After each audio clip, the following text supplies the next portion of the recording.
Chapter 780. Don't worry about Qianli's drunk. This was the order given by most of the guild leaders, but there was one guild leader who didn't think so at all. If Qianli's drunk broke out of the encirclement and swaggered away, of course they didn't need to worry about it. However, the real situation was that Qianli's drunk didn't do so at all, and he didn't seem to have any intention of doing so. He teleported into the encirclement, and after killing a circle with one slash, his people also began to run in circles. The encirclement was in chaos.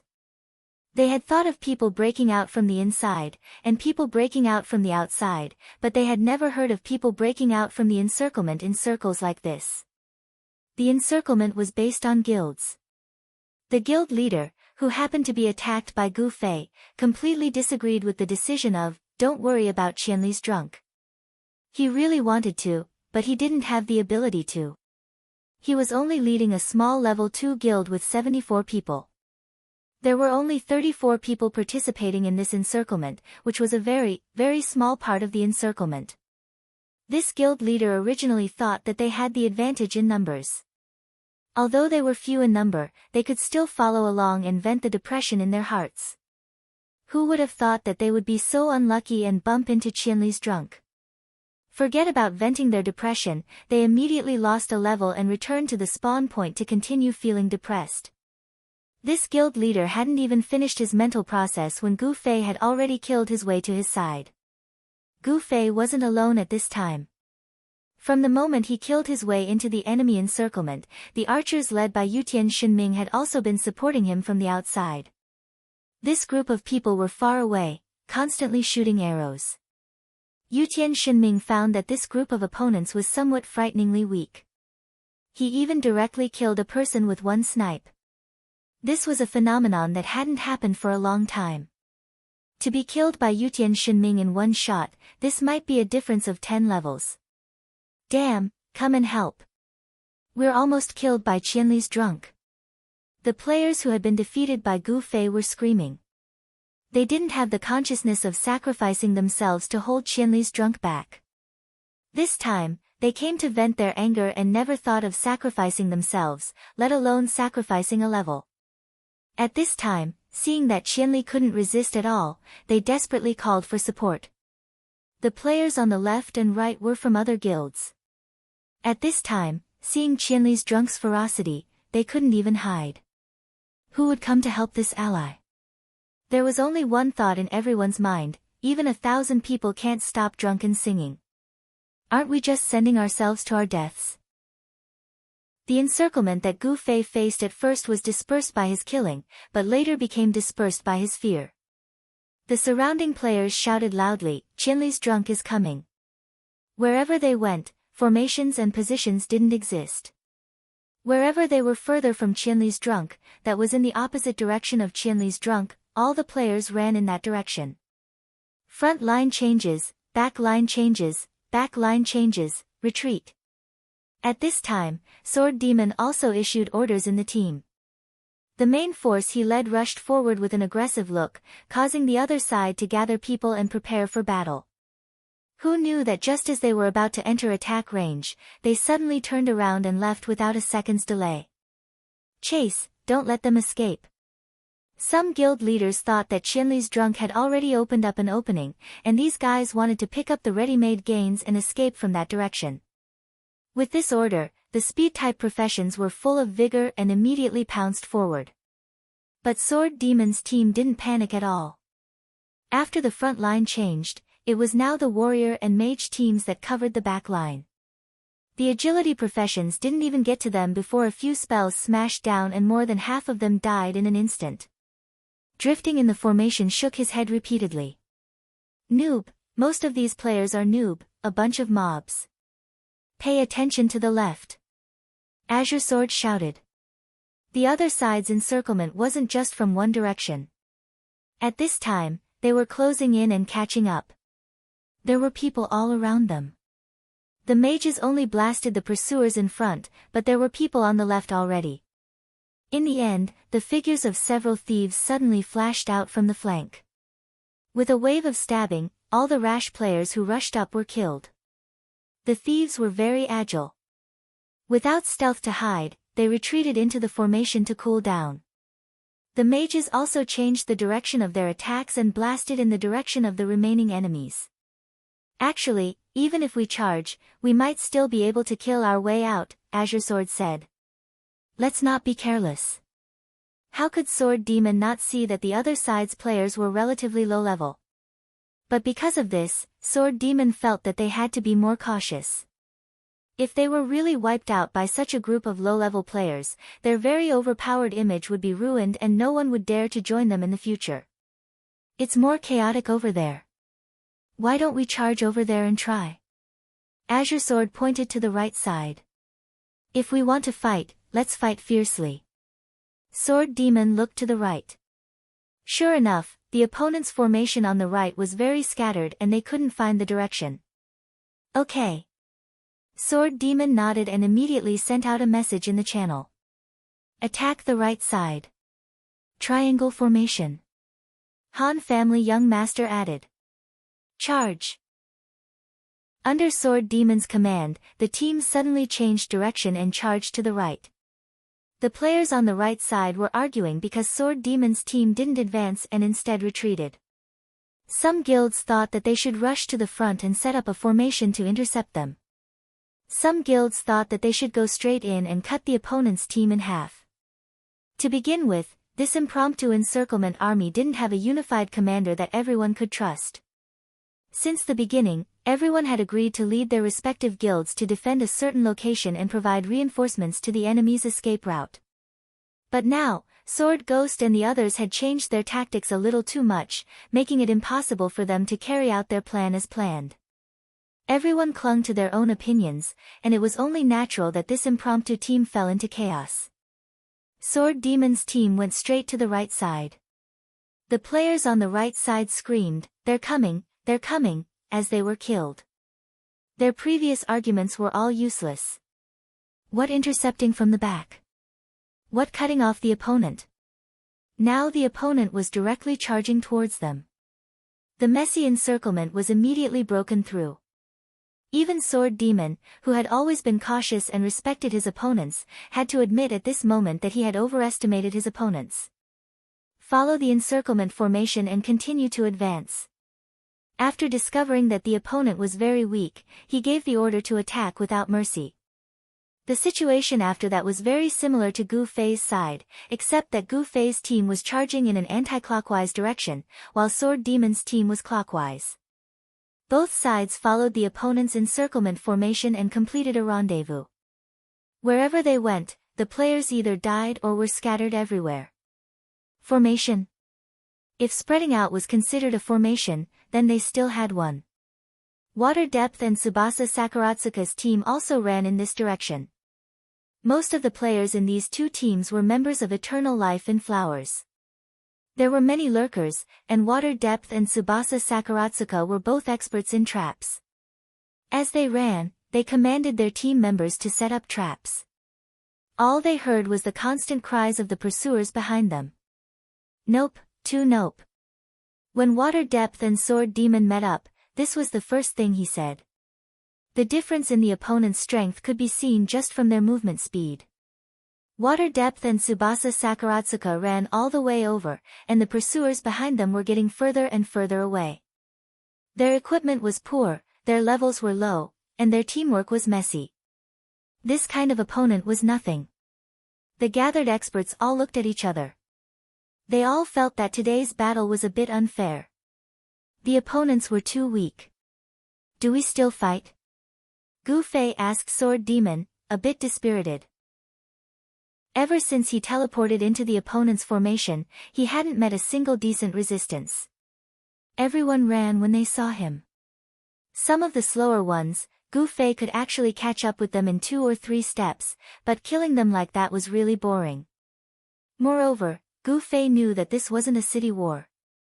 Killing them meant losing a level, so he was a bit soft-hearted. Look at them. Sword Demon said. At this time, they had already easily broken through the encirclement. The cleric team led by Han family young master ensured that the entire team was unharmed. At this time, the very overpowered guilds that wanted to surround them squeezed behind them.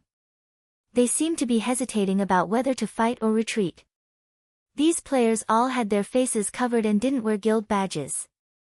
Just from this alone, one could tell that they were all cowardly third-rate players. They had the numbers advantage over the others, but they were still afraid of revenge in the future, so they didn't even dare to show their true faces. Sword Demon walked out of the team, coughed, and said in a loud voice, "Who can speak?" Sword Demon's eyes were very experienced. He could see that the other side was put together at the last minute and didn't even have a leader. Thus, he didn't ask who was the boss, but who could speak. As expected, as soon as Sword Ghost asked this question, a few masked characters immediately popped out from the enemy's formation. They were all guild leaders, and they all stood up together. After exchanging glances with each other, all of them felt that there was no problem with being the speaker. They all stood up straight. "Guys, there's no point in fighting anymore today. Let's just leave it at that." Sword Demon was very direct. He didn't ask boring questions like, "Why are you surrounding us?" The answer to this question was obvious. Moreover, this siege didn't seem like a major conspiracy. It was hard to imagine that a major conspiracy would cause such a chaotic encirclement. The few speakers looked at each other again. Clearly, at this moment, they realized that they could only represent their own guilds. It seemed that they couldn't make decisions for the tens of thousands of people present.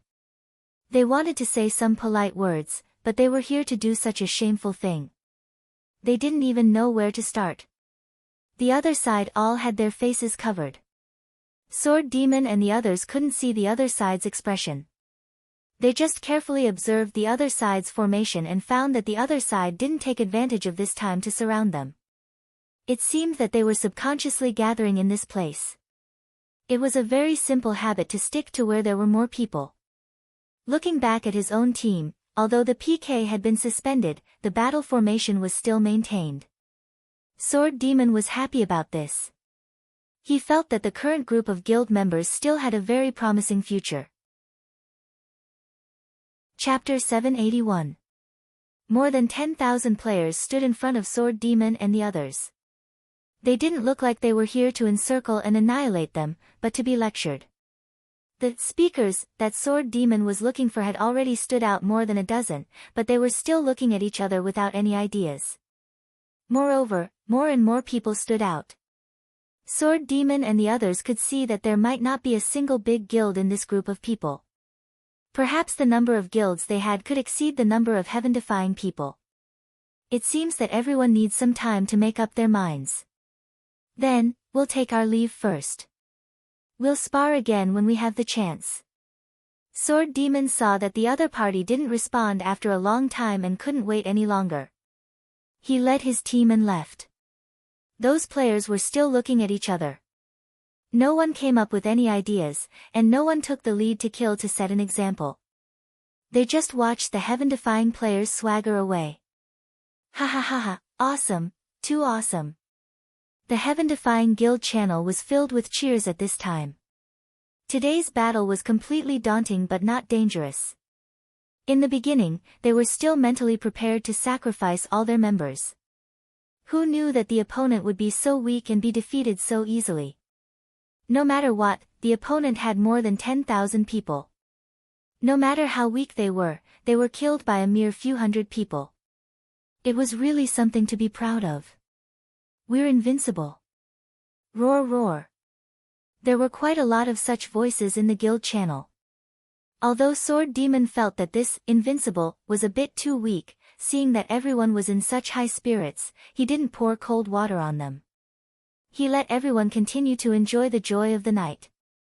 This must be a hero who saw that we're heaven-defying and formed a merger, so he specially gave us such a big gift to make us happy, right? Someone joked in the channel, but they didn't know that all the experts had gathered together at this time. The Han family young master was also analyzing the situation on this issue. The other party obviously put it together at the last minute. But this put together is a bit strange. It can't be that so many guilds suddenly came up with the idea of ruining our party, then gathered together and formed an encirclement, right? No matter what, this encirclement and suppression had to have an initiator, and then there should be a process from initiation to organization. In this process, there should be a few core guilds established, right? Naturally, the core guild leader would be the commander with the highest authority. But what about them? Why not? How can there not be any? Han family young master said. Why? Brother, you asked obediently. Those who tried to answer Han family young master's questions would only get despised. Han family young master never asked questions. He always asked questions. Whatever he asked, he would have his own answer. This was instigated and egged on by some people. They are still hiding in the dark. Their real plan hasn't started yet. Han family young master said. Then who could it be? Hongchen Yixiao. Gu Fei immediately thought of this person, the person who spared no effort to oppose him. It shouldn't be him. Han family young master continued, as I said before, it's a group of people. This instigated so many guilds at once. It can't be done by one person. How many times would he have to visit? So I suspect it's a group. They went around and egged on this group of people to attack us. If it's a group of people, could it be a studio? Gu Fei said as he looked at water depth. He originally thought that water depth would immediately jump up and talk about how shameless and despicable the studio was, but he didn't expect that water depth would calmly say, the studio always puts profit first. But this matter, whether it's the current plan or the follow-up plan, I don't see any economic benefits. By the way, someone seemed to have said that the other party had a real plan. I wonder what a real plan is. When Water Depth said this, he looked at Han family young master with disdain. In this battle, we didn't lose anything. Instead, we gained something. Han family young master said. Gain something? Brother, you muttered, could it be the current feeling of pride and excitement? Han family young master rolled his eyes at him and looked at Gu Fei. What did you gain? You mean PK points? Gu Fei was very sensitive to this thing. That's right. The Han family's young master nodded. Sending a bunch of random rookies to surround and attack us, what we'll definitely get is PK points. And it's not just a little PK points, but a lot of PK points. Qianli, how much do you have? 78. Gu Fei said. Everyone sucked in a breath of cold air. Yutian Shinming was already looking around nervously. The guards will come to catch you, right? Or will lightning fall from the sky and strike you to death? The guards' pursuit seems to be limited to the main city. Gu Fei said, if it's lightning, I can summon one to strike you to death. Don't mess around. I also have PK points right now. Yutian Shinming hurriedly said. As soon as he said this, everyone fell into silence. The problem of PK points was indeed very serious. With this, dying would mean dropping 2 levels, and this was when the PK points were below 10. When the PK points reached 30, dying would mean dropping 5 levels.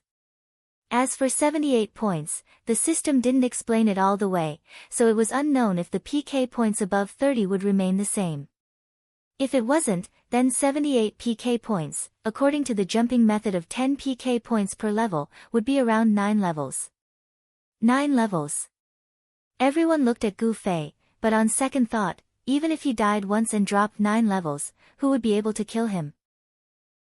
Not only Gu Fei, but everyone else also began to check their PK points. In this battle, the opponents were weak, so the team killed wherever they went. Everyone was very strong. Apart from the clerics, almost everyone had killed someone. Mages and the others who had map weapons were naturally stronger. Drifting said with a pale face, damn, I have 29 points. It was almost 30. I still haven't adapted to my character from the city war. There was no PK points in the city war, so the players who participated in the city war were a bit extravagant. It hadn't even been a day, and they had encountered PK points again, so they forgot to consider the PK points. Drifting was the player with the highest PK points other than Gu Fei. Everyone else reported their PK points, but most of them were below 10. Those who were above 10 were either mages or strong characters like Sword Demon. After calculating their PK points, everyone realized that they had killed a lot in this battle. It was no wonder that the tens of thousands of players didn't dare to act rashly. Naturally, this PK value also represented how valiant they were in the previous battle. Normal players naturally wouldn't dare to compare themselves to a monster like Gu Fei, but if they were to compete with each other, killing 10 people would definitely be more proud than killing 9 people. For a moment, the guild channel was filled with a competition for PK value. The clerics couldn't get a word in, so they felt especially lonely. Everyone, let's go back and get the quest to clear the PK points. Sword Demon said. I'm afraid it won't be that easy, Han family young master said. Everyone's hearts skipped a beat when they heard this. When young master Han had analyzed this problem, he had clearly pointed out that the other side had instigated this motley crew to purposely give away PK points. Purposely giving away PK points was, of course, a simple and effective way to hunt down players and obtain equipment. This was something that Wandering Sword's group of 7 knew best. Move quickly. Sword Demon immediately ordered in the guild channel. Where? Everyone asked. We can't just hide in the wilderness forever. I suggest we go to the neighboring main city and clear our PK points before coming back, brother you suggested. Everyone agreed with this idea and nodded. Thus, the group immediately headed in the direction of the Black Dragon Mountain Range. At this moment, the expression of the young master of the Han clan, who had been observing the surroundings with his binoculars, changed. It might be too late. What? Sword Demon took the telescope from Han family young master's hands and looked around. His expression also changed. Encirclement. Another encirclement. It looked exactly the same as the previous time, but everyone knew that since the previous time was a motley crew that deliberately gave away PK points, this time, it wouldn't be so simple. The other side had a premeditated plan, so they must be very clear about very overpowered strength. Having PK points was one thing, but PK points didn't affect a player's combat strength. Since they dared to encircle them like this, they naturally had the confidence to defeat these experts. There are more people than before, Han family young master concluded after taking a look. Very Overpowered's team was silent. However, at this point, they had no other choice. Fight! Before Sword Demon even gave a speech, someone in the guild was already shouting. Yes, fight! At most, I'll drop 2 levels. Damn, you're level 2, I'm going to drop 3. So what if I'm level 3? I'm only level 40. If I drop 2 levels, I'll go straight to level 38. I'll have to start all over again. Damn, you make it sound like I won't drop below level 40 if I'm level 3. In an instant, there was an argument in the channel. Sword Demon sadly discovered that the cohesiveness of the guild wasn't something that could be formed in a day or two. A bonfire party and a PK where they had the upper hand were nothing at all. They might only be able to cultivate a bunch of friends that they could enjoy together, but when it came to sharing weal and woe, some people had already begun to retreat. Everyone, don't argue, Sword Demon yelled loudly. After the guild leader shouted, everyone finally quieted down. At this point, what's the use of saying so much? Again, the other side wants to destroy us, but we can't let them do as they please. Drop levels. Everyone will drop levels. I have 21 PK points now, so I'll drop 4 levels. But it doesn't matter. If we drop levels, we can train again. As long as we don't give up, our levels will eventually come back. Even if today's defeat is already set in stone, everyone must firmly recognize our opponents. Sooner or later, they will be the ones to be defeated, Sword Ghost said. Well said. Brother you loudly cheered and applauded. This time, however, there was only a sparse response, and when these players saw that there weren't many who responded, they immediately stopped trying to cater to the crowd. Is it really impossible? Sword Demon was sad. Chapter 782. This time, Sword Demon's words didn't boost the morale of the players because everyone knew that they had fallen into the opponent's trap. The motley crew that they had been able to freely attack was actually a sweet poison. At this time, they had all been poisoned by the PK value poison. Every death would result in a severe penalty of dropping at least 2 levels. In such a situation, it was really difficult to keep their spirits up. Sword Demon asked everyone to start assembling the battle team in the channel, but it was as if he hadn't said anything. Everyone's expression was ashen. Some players wanted to follow orders, but they couldn't get the cooperation of other players. In the end, everything seemed to be in vain. Sword Demon looked sadly at his brothers around him. His closest companions in the game also looked helpless. The enemy's encirclement was getting closer and closer. They could already see the enemy's formation. Step by step, they slowly and orderly moved forward. Everyone, be more spirited. Do you all want to sit here and be killed? Before we die, at least let the opponent see how strong we are. Even if we die, we have to drag a few people down with us. Sword Demon was unwilling to give up. Boss Sword Demon. Finally, someone said weakly, I'm also unwilling to give up, but my PK points are exactly 9. Anyway, we will be sacrificed in the end. If I drag another person down with me, my PK points will become 10, and I will drop 1 more level. I don't think we should be too quick at this time. What do you think? Sword Demon was stunned. This player's words made sense. Think about it rationally. At this level of PK points, they were going to die anyway. It was too unscientific to create more PK points for themselves. Seeing that Sword Demon was stunned, many players seemed to have found a reason and shouted, yes, my PK points are also 9. That's right. My PK points are also 9. Any more and it'll be 10, I'm 8, but I'm a mage. If I'm not careful, I'll exceed it. It's very dangerous. I'm also in danger. The warrior's whirlwind slash can sometimes give more than 1 PK point. Looking at the voices, Sword Demon couldn't tell if they were real or fake. At this time, even Drifting came over and whispered, I'm also at 29. Sword Demon looked back at him and didn't say anything. In his mind, although he wasn't familiar with Drifting, at least they were old acquaintances. At this time, Drifting chose to retreat because of this reason. Sword Demon didn't think there was anything wrong with this. He was just sure that if it were him, no matter if his PK value was 29, 39, or 79, he would never give up because of this. People needed to be rational, but sometimes being too rational would be boring. The Sword Demon continued to look around. The players were no longer talking, but it was obvious that giving up resistance had become the current theme. Looking around, he saw that some players were even quietly taking off their equipment and putting it in their pockets. Players with PK value had a higher chance of dropping equipment, but if the equipment was in their pockets, the chance of dropping equipment would be greatly reduced. Sigh. Sword Ghost sighed deeply. He finally felt that he had nothing to say.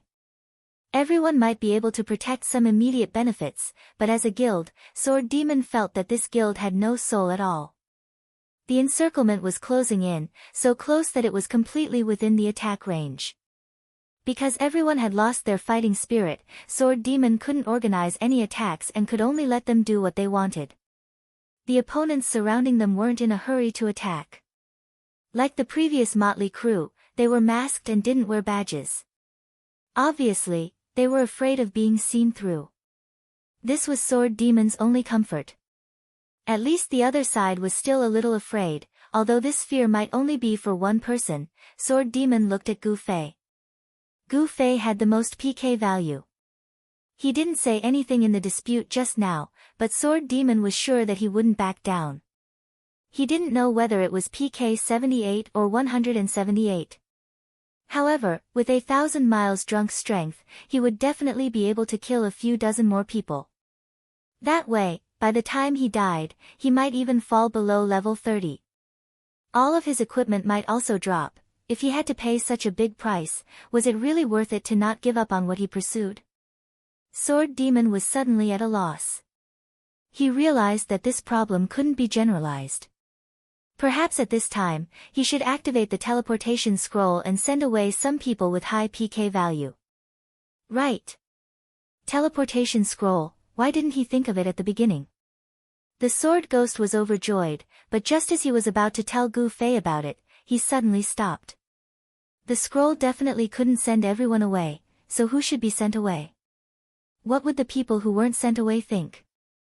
He kept saying that he wanted to fight with everyone, but suddenly he wanted to use the scroll to send away the people who had lost a lot. Wasn't this behavior inconsistent? Sword Demon was at a loss. At the same time, he wondered why the other side hadn't made a move yet. The other side finally spoke. Everyone, it's been hard on you. It's not easy to carry so many PK value, right? Hee hee. Now, I'll give you a chance. As long as you quit against the heavens, you can leave immediately. You can wash your PK value or do whatever you want. It has nothing to do with us. Do you understand? Our target is the extremely heaven-defying guild, not everyone here. As soon as he said this, everyone was in an uproar. Vicious, so vicious. So the other side wants to force our guild to disband. If so, I'm sure there will be an ambush at the resurrection point. Our people will be killed until they have no choice but to quit the guild. When there are less than 20 people, the guild will disband, Han family young master said. Disband the guild? That's right. After the guild disbands, what will happen to the 6 districts that have been awarded to the players? Han family young master said. Everyone was in a daze when Drifting walked over. I'm sorry, everyone, Sword Demon looked at Drifting. He already knew what he was going to say. I'll quit first.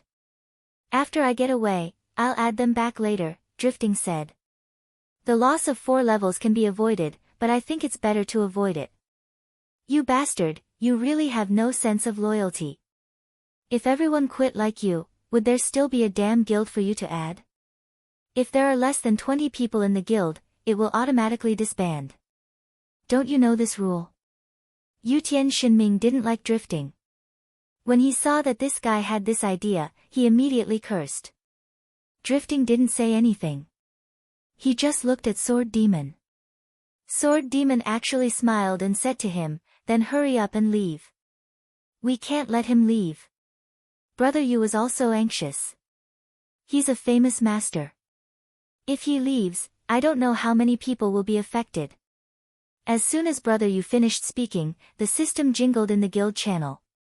Some people had already left, leaving only a few words like, I'm sorry, and, I'm sorry. Fuck. Yutian Shinming cursed. Brother Yu's prophecy had become reality. These people were just small characters. Once they left, it was like turning on a tap. System messages about leaving the guild kept flashing. The players who left the team quietly left and walked toward the encirclement. After all, not all the guild members were like this. Some players who didn't leave couldn't help but curse at these guys. Some were even ready to pounce on them. However, Sword Ghost spoke up in time and stopped these players from leaving, allowing them to leave.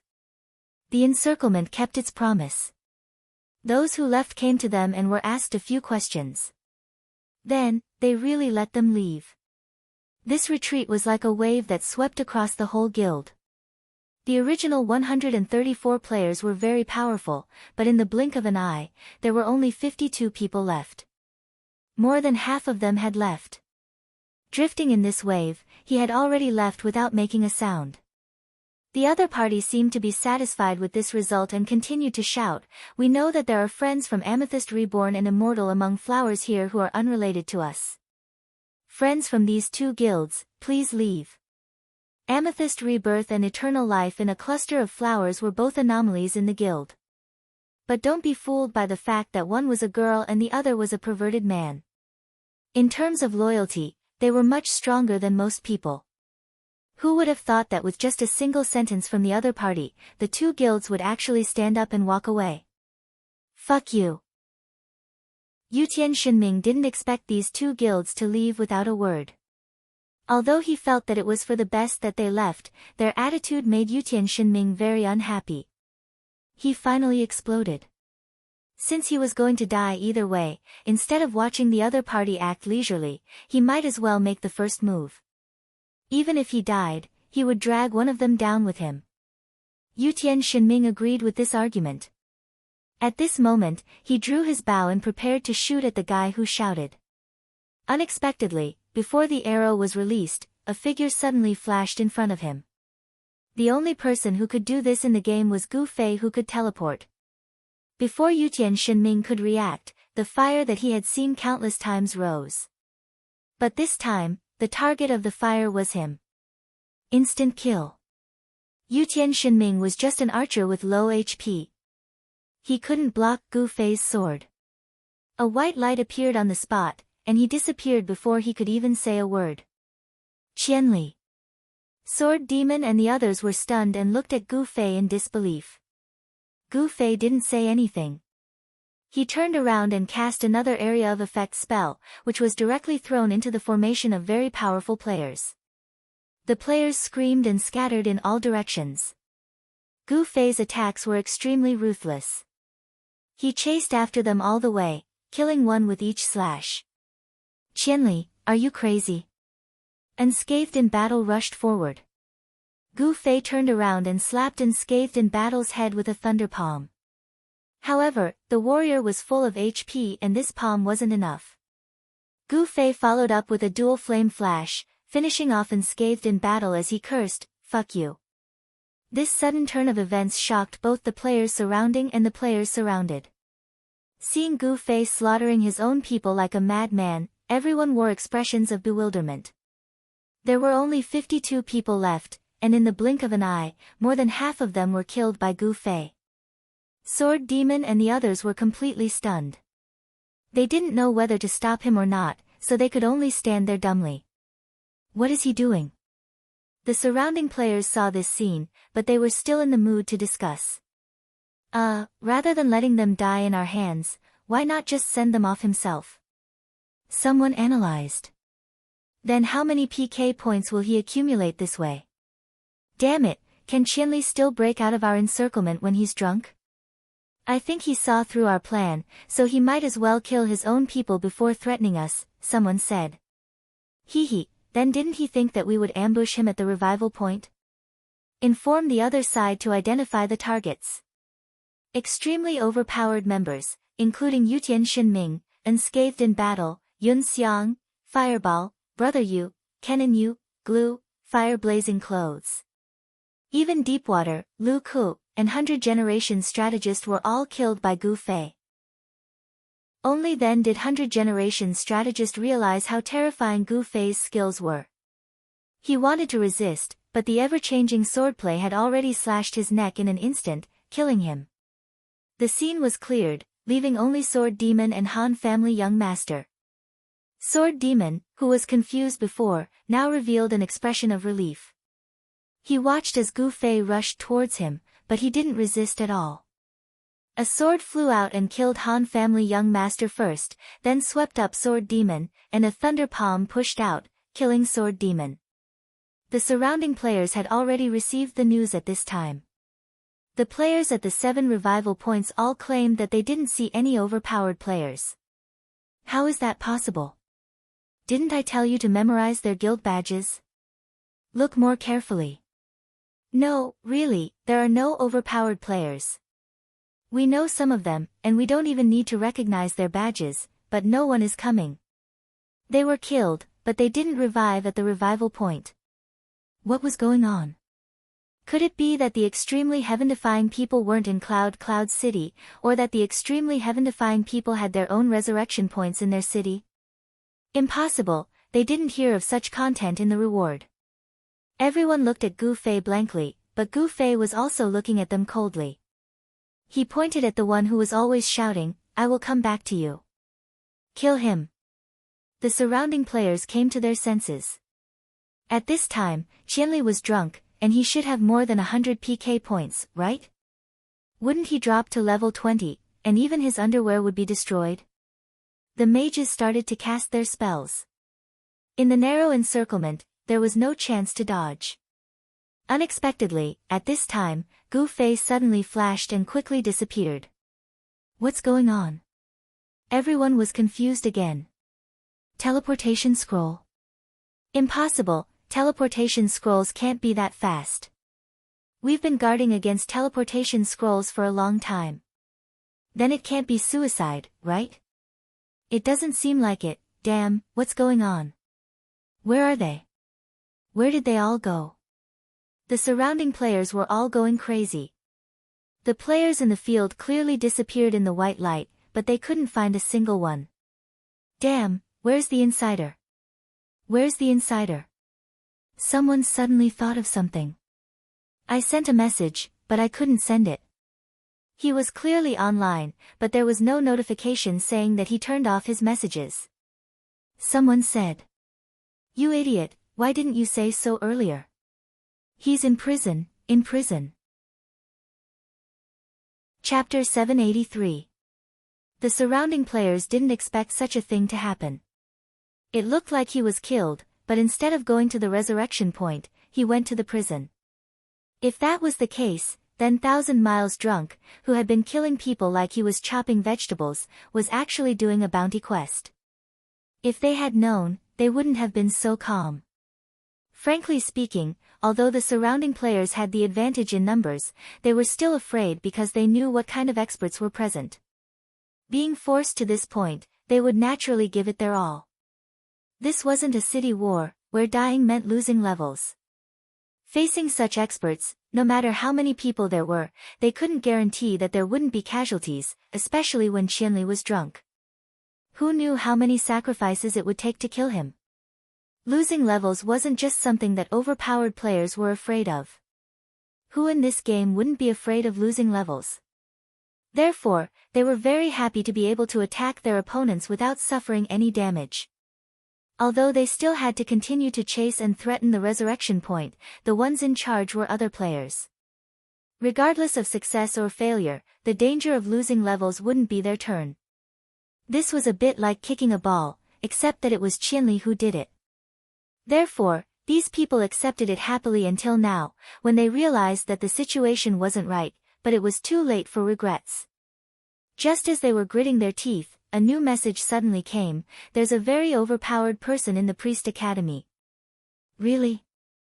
Kill him 180 times. The encirclement of players had made a huge mistake, and now it was too late for regrets. Suddenly realizing that there was still a target to chase and kill, it was as if they had found a life-saving straw. They didn't even think about how just chasing and killing one person was a threat. Their plan to force the overpowered players to leave the guild and disband by threatening to kill and lose levels had actually gone awry. The players in charge of the resurrection point had yet to grasp the whole situation, but they continued to carry out their mission seriously. On the Priest Academy's side, the targets were all priests. The work was easy and risk-free, so there weren't many people here, and there weren't many fierce masters. At this time, seeing that the priest appeared at the resurrection point, they were already prepared to intercept and kill. Like the encirclement of players, they were also masked and didn't wear their guild badges. When it came to this kind of ambush, thieves naturally became the main characters. At this time, there were ambushes both inside and outside the Priest Academy. They were just waiting for the priest to step out of the academy's entrance before swarming in and killing them. However, the Han family young master was not in a hurry. He slipped out of the Priest Academy as if he was enjoying the scenery. The hands of the bandits were sweating. Just as this person was about to leave the resurrection point, he suddenly stopped. Pang! Many players who were passing by the Priest Academy and setting up stalls turned to look in their direction. In the end, they saw a few assassin players at the foot of the wall to the left of the academy's entrance, their bodies flashing with light. It was glass shards that splashed on them. I'm sorry. The Han family young master waved his hands to apologize to the assassins. Seeing that the Han family young master was talking to them, the assassins quickly pretended that nothing had happened. They patted their bodies and said, "It's fine, it's fine." We're in stealth mode, so we can't see it. Hee hee, where are the ambushers? It must have been tough, right? The Han family young master said. The assassins snickered, thinking that once you take the next step, we'll immediately give you a surprise. In the end, they heard the Han family young master say, but I won't take this step. Are you in a hurry? The assassins were startled, but the masks they wore helped them hide their expressions. Then, one of them said, what did you say? We don't understand. Which guild are you guys from? The Han family young master asked. We are. One of them had just said these 3 words when he was immediately kicked by the person beside him. He came to his senses and said, we don't have a guild. Your acting skills are too bad. The Han family young master shook his head. He took out his hand from his pocket and suddenly swung it to the right of the door. There's one here too, right? Pang! The bottle shattered again, but this time, no one came out. It moved. The Han family young master mumbled. He suddenly took out a small cloth bag from his pocket and shook it in front of him as if he was performing a magic trick. The small cloth bag was opened, and inside it was white lime originating from Whitestone City. As soon as it was opened, it immediately rushed towards the young master of the Han family. One of the thieves was drenched on the spot, and he looked like a face man from head to toe. His brothers on his left and right weren't spared either, and all of them were exposed. I'm so sorry. I didn't know you were so close to me. The Han family young master casually threw the cloth bag away. The bandits in front of him were less than 3 steps away from him. If the Han family young master stepped out of the resurrection point, they would be able to stab him with one hand. The bandits in front of him were the most pounced on. He spread his hands and looked down at his white face, not knowing what to do. The other guys also looked at each other, not knowing how to continue. In the end, they saw young Master Han reach into his pocket again. When his hand came out, it was another wine bottle. The 2 groups of bandits were startled. This fellow was going to throw things around again in the future, so they hurriedly prepared to dodge. However, this time, young Master Han just bit the bottle cap open and started drinking. He would never waste a bottle filled with wine. Just the few of you. Is there anyone else? The Han family young master asked. There were 2 groups of bandits. There were a total of 10 people. 5 of them were smashed by the broken bottles, while the other 5 were pounced on by the white lime. Even the mask couldn't hide their awkward expressions. Seeing the arrogant look of the Han family young master, they were a little indignant. Since their goal had been exposed, one of them couldn't help but say, "Come out if you have the guts." The Han family young master drank a mouthful of wine and ignored them. "We are targeting very overpowered. As long as you back out of very overpowered, we won't make things difficult for you." One of the brothers finally remembered their real purpose. They should have told them this line first. If the other party was willing to back out of very overpowered, then it would be better than killing them 10 times over. "Oh. Can I join your guild if I back out?" the Han family young master asked. "This can be discussed. You back out first," one of them said. "Oh. What guild are you?" Fuck, idiot. Shut up. Can't you see that this guy is just playing with you?" Another person kicked the stupid thief and then turned around to face the Han family young master. He showed a cold expression. "If you have the guts, then don't ever come out. If you have the guts, then don't ever leave." The Han family young master drank a mouthful of wine. "Ha ha ha, you want to waste time with us? Even if we take turns, we will be able to guard you," this person said. "Oh. Then what time does your shift end?" the Han family young master suddenly asked. "None of your business. I advise you to leave now, or else it will be too late," the Han family young master said. "Pfft, who are you trying to scare? Look over there." The Han family young master pointed.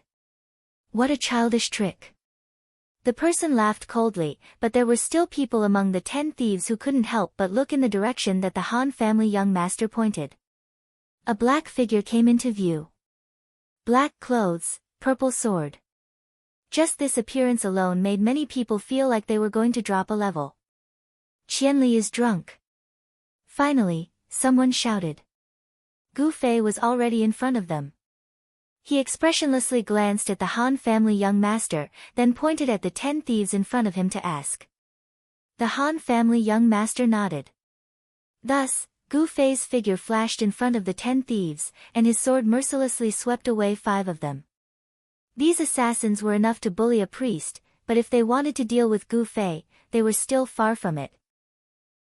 The very overpowered players obviously knew how hard it was to deal with Qianli, so they had stationed their strongest forces at the Mage Academy. Who would have thought that Qianli wouldn't even appear there? Gu Fei, who had completed a large number of bounty quests, activated his Wind Chaser emblem, and directly flew back to the bounty office. After handing in the quests, he quickly cleaned up his PvP points, and then came to pick up the Han family young master. The Han family young master was a priest, so he didn't have any PvP points. He couldn't use the bounty quest to send him to jail, so he was surrounded so tightly that he didn't have the time to do anything else. Gu Fei might as well just kill him back, since he was going to drop a level anyway. They were already in dire need of priests. During the city war, they had to rely on hired people to complete the battle. Just now, more than half of their people had retreated, including the few foreign priests. After killing those 5, Gu Fei moved on to the other 5. The 5 of them didn't have any intention of fighting him, so they turned around and ran. Gu Fei killed one with a lightning spell, and the others were too lazy to chase after him. He turned around and looked at the Han family young master. Are there any more? There should be. The Han family young master looked around, including the priest academy. Where's Ainaroma Mu and Lin Linsensen? Gu Fei asked. These 2, along with the Han family young master, were the last 3 remaining priests. I don't see them. If they're not offline, then they've already snuck out. Don't worry about them. Aren't they experienced? They were born to ambush others, so how could they be ambushed by others? If it wasn't for the fact that I was too talented and couldn't disguise myself, then I would have snuck out a long time ago. The Han family young master said. Gu Fei resisted the urge to vomit.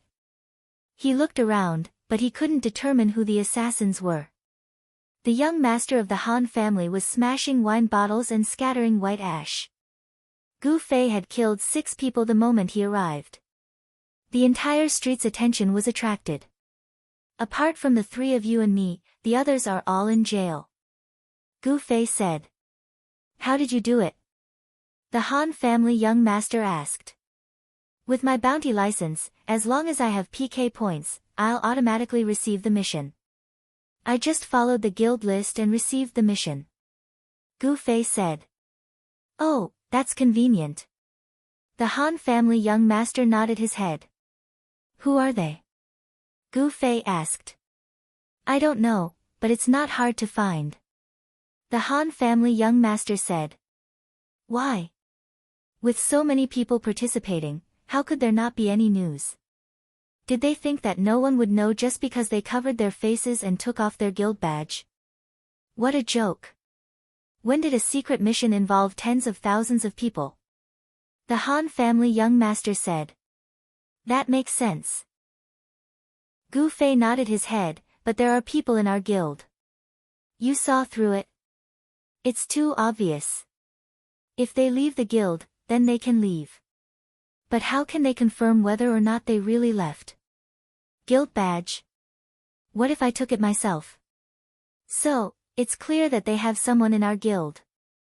This person is looking at our guild list, so they can naturally confirm whether or not the players that left are real or fake. Gu Fei said. So you didn't say anything and started killing. You were afraid that if you said anything, that guy would send the news out. The Han family young master said. Gu Fei nodded his head. After that, he directly went to jail. Even if he wanted to say it, he wouldn't be able to send the news. Then you were the one who let Amethyst Rebirth and Eternal Life leave, right? The Han family young master asked. Yes. Not bad. The Han family young master nodded his head. But there was a small mistake. Gu Fei scratched his head. Oh. Deepwater, Lu Ku, encyclopedic strategist, these people didn't need to be killed. They weren't from our guild to begin with. If they wanted to leave, they wouldn't have a hard time. I was too busy killing them and forgot. Gu Fei said. In the underground prison of Cloud City, many overpowered players gathered together. After the bonfire party, the entire guild came to the prison. This event was quite unique.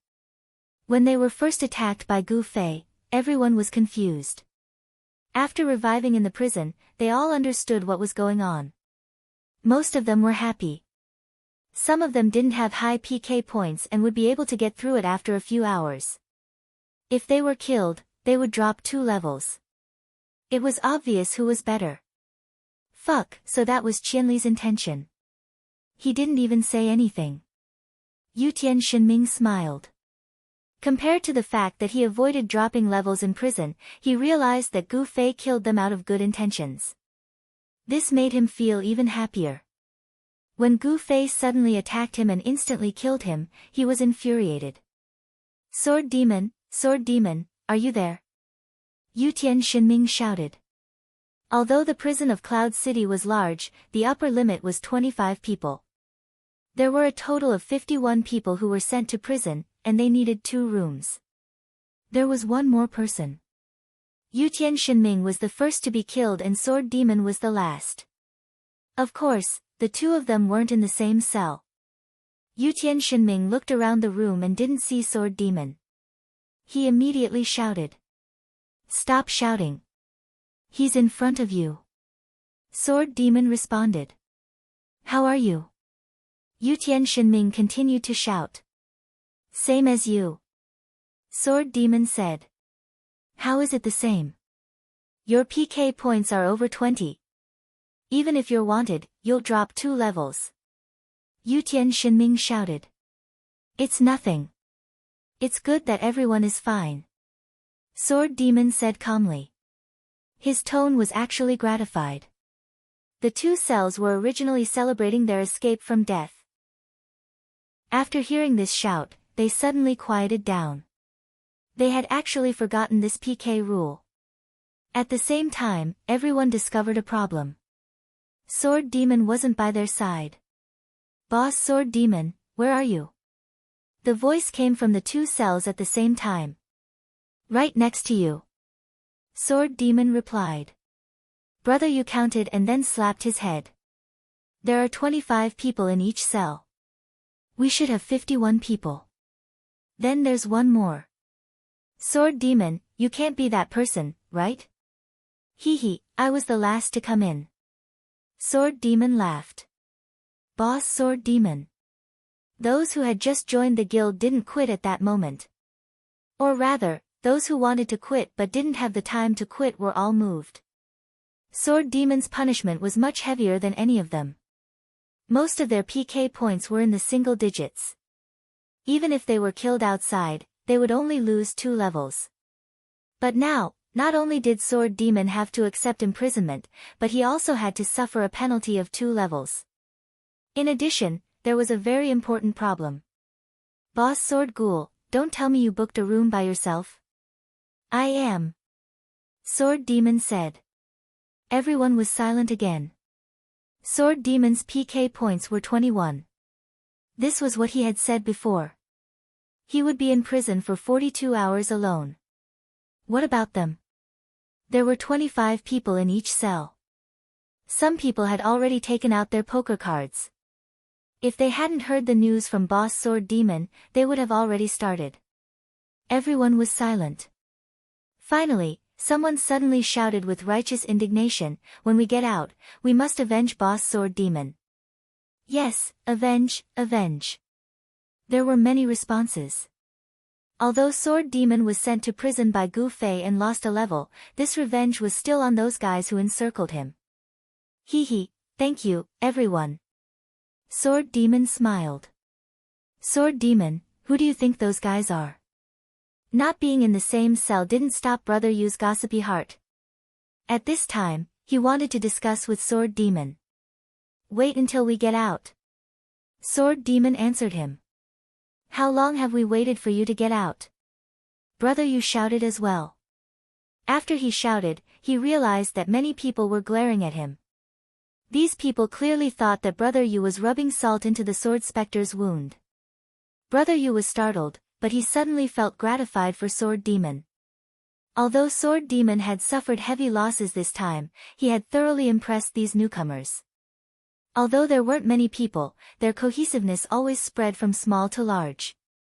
Sword Demon's deeds this time would definitely be talked about by people in there against the Heavens Guild, letting everyone understand what kind of person their guild leader was. Lu Ke came to Brother Yu's side and pulled him. Stop shouting. Oh. Brother Yu saw that Lu Ke seemed to have something to say, and Water Depth also walked over with a solemn expression. There's a problem, haven't you noticed? What? There's a traitor in your guild. Water Depth gritted his teeth. Traitor? Brother Yu was startled. Think about it. They said that if you quit the guild, you'll be allowed to leave. But how do they know if you really quit or not? Lu Ke said. Badge. Brother Yu pointed to his chest. After I quit the guild, the badge will disappear. Well, what if I take it off myself? Lu Ke said. Keep a close eye on it. Brother Yu said. Lu Ke looked at him and didn't explain. Ugh. Okay, there's probably a traitor. Brother Yu nodded. Sword Demon should have noticed it too. Lu Ke said. Even if he didn't notice, someone will know and will definitely tell him. Water Depth said. Brother Yu knew who he was talking about, so he didn't ask. Then he suddenly thought, Qianli also knows, so he killed without saying anything. He's afraid that if he says it in the guild channel, it will be spread out. That's right. Lu Ke nodded. Who is this traitor? Brother Yu sucked in a breath of cold air and looked at the players in their cell. What about that Ling Gufeng? The guy from the studio. After the fight, where has he been? Water Depth suddenly asked. Chapter 784. Shui Xin's question made Brother Yu pause. He didn't pay much attention to the people in the studio, or rather, he didn't pay much attention to anyone in the guild. The majority of the players in the studio didn't have a good impression of them. I didn't notice him. Brother Yu furrowed his eyebrows and thought for a long time. When we started to deal with the motley crew, he definitely wasn't in your 3 speed teams, so he was probably with us. After that, we were surrounded. At that time, everyone was panicking and I completely forgot that there was such a person. I forgot too, damn it. Shui Xin was depressed. He felt that this matter shouldn't have happened to him. He had always hated the people in the studio. How could he forget to pay attention to that person's existence? This time it shouldn't have anything to do with him, right? If it was him, he wouldn't have come here at all. This would make people suspicious. Lu Ke said. Maybe he thought of this and purposely came to clear his name. Shui Xin said. You're wasting your time. Lu Ke said. Don't argue, don't argue. Right now, the best thing to do is to dig out that person in the guild. Brother Yu said. What do you have in mind? Shui Xin asked. I don't know, think about it. Brother Yu said. Think about it, think about it. There's plenty of time. Shui Xin sighed and shrank into a corner. Brother Yu looked at the group of people in front of him and felt very distressed. He wasn't good at finding these kinds of things. Moreover, there were only half of the people here. Maybe the traitor was in another cell. Would there be people on the other side who would notice this? Brother Yu looked at the players in his cell and had a rough idea of who was there. South Sword, there was someone with a brain there. If it was him, he should be able to notice a lot of things, right? As Brother Yu was thinking, he suddenly heard a commotion in the cell. It was clear that they were using the limited items in their hands to pass the time.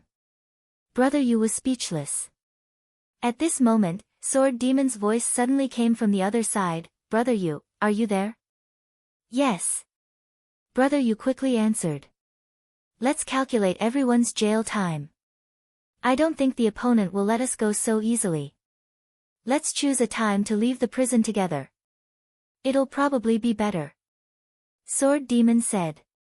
Oh, I understand. Brother Yu replied. Then, he turned to the other side and shouted, Danan, did you hear that? Count up everyone's time in that room. Got it.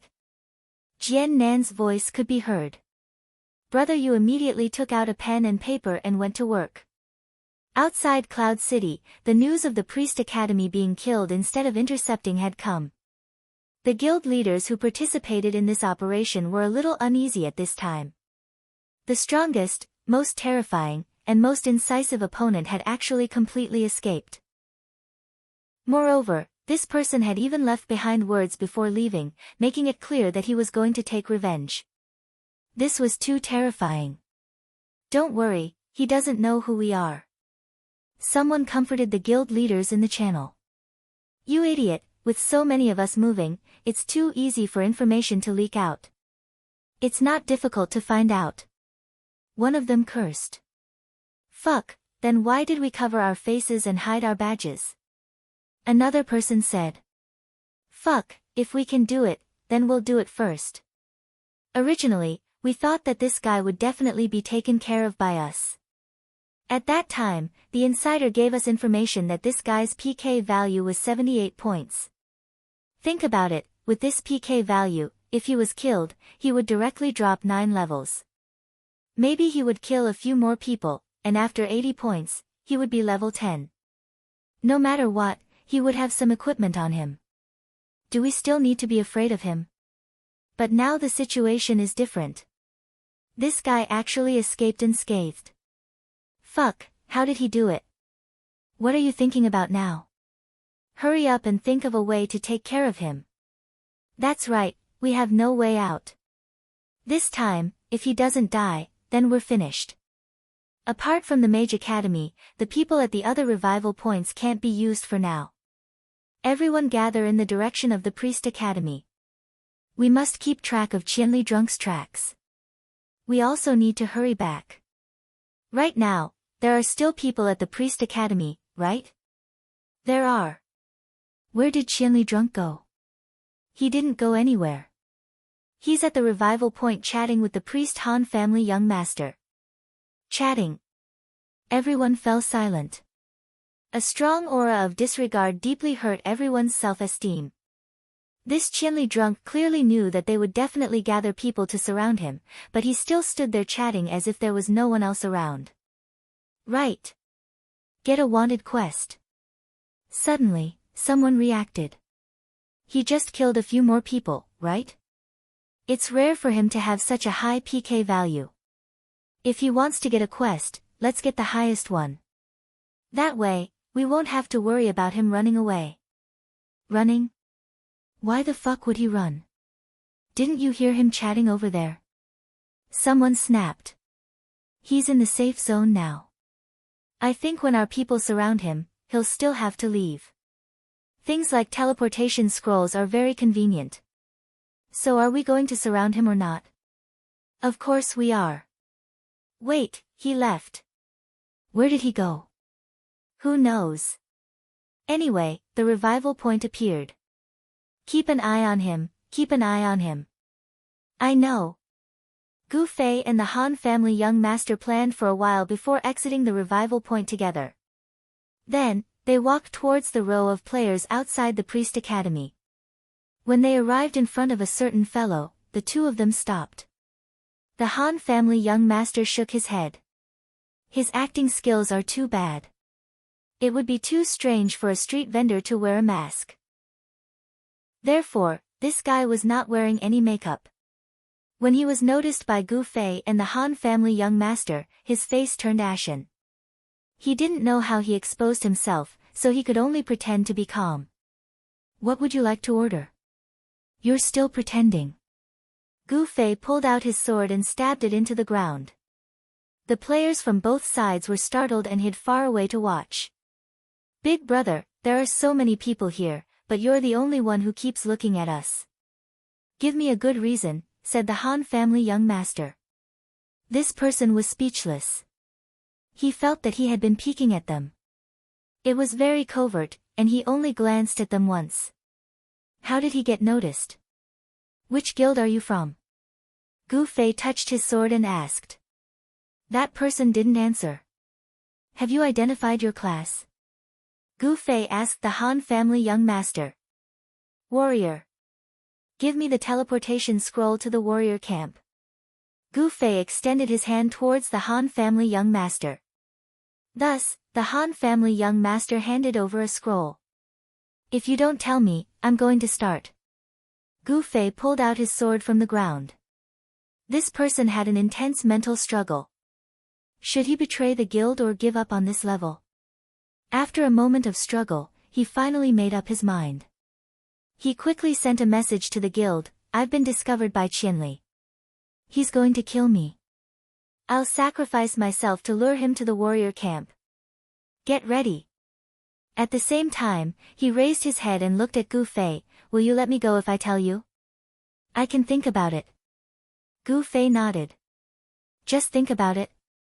By the way, I suggest that you leave the guild after you tell me because your guild will go bankrupt. Gu Fei said. Let me think about it. The person said. He's stalling for time. Gu Fei said to the Han family young master. It's obvious. The Han family young master nodded and lectured him, everything you do is too obvious. We can see that you're stalling for time. How can we fall for any traps you set up? For example, setting up an ambush in the warrior camp. Tell them to stop. The person was speechless. Tell your guild leader to hide well. That includes his people and his guild. After Gu Fei finished speaking, he slashed down with a spell. The person didn't even think about resisting and let Gu Fei kill him. I can't scare him. After killing the person, Gu Fei shook his head and sighed, this guy is level 41, right? Maybe he'll be better at level 40. No matter what, it's just a level drop. It's not scary enough. The Han family young master also sighed. We still have to find out. Gu Fei said. Okay. Then hurry up. Wait, I'll buy a ring. How much is it? At the entrance of the priest academy, there was a lot of priest equipment. While Gu Fei was killing people, the Han family young master found a ring from a stall and traded it. Gu Fei was helpless. He sent a message to July and Tsubasa Sakuratsuka, are you guys okay? We're fine. The two replied. That's good. How are you guys? What's your plan? July and Tsubasa Sakuratsuka were people from two different worlds, but they had the same problem. Because at that time, both of them had received the same message from Gu Fei, take the guild's people away. We have another way to escape. July and Sakurazuka Tsukasa were people who could see the big picture during crucial moments. They didn't act blindly. When they received Gu Fei's message, they were just in time to see the other side shouting the same thing.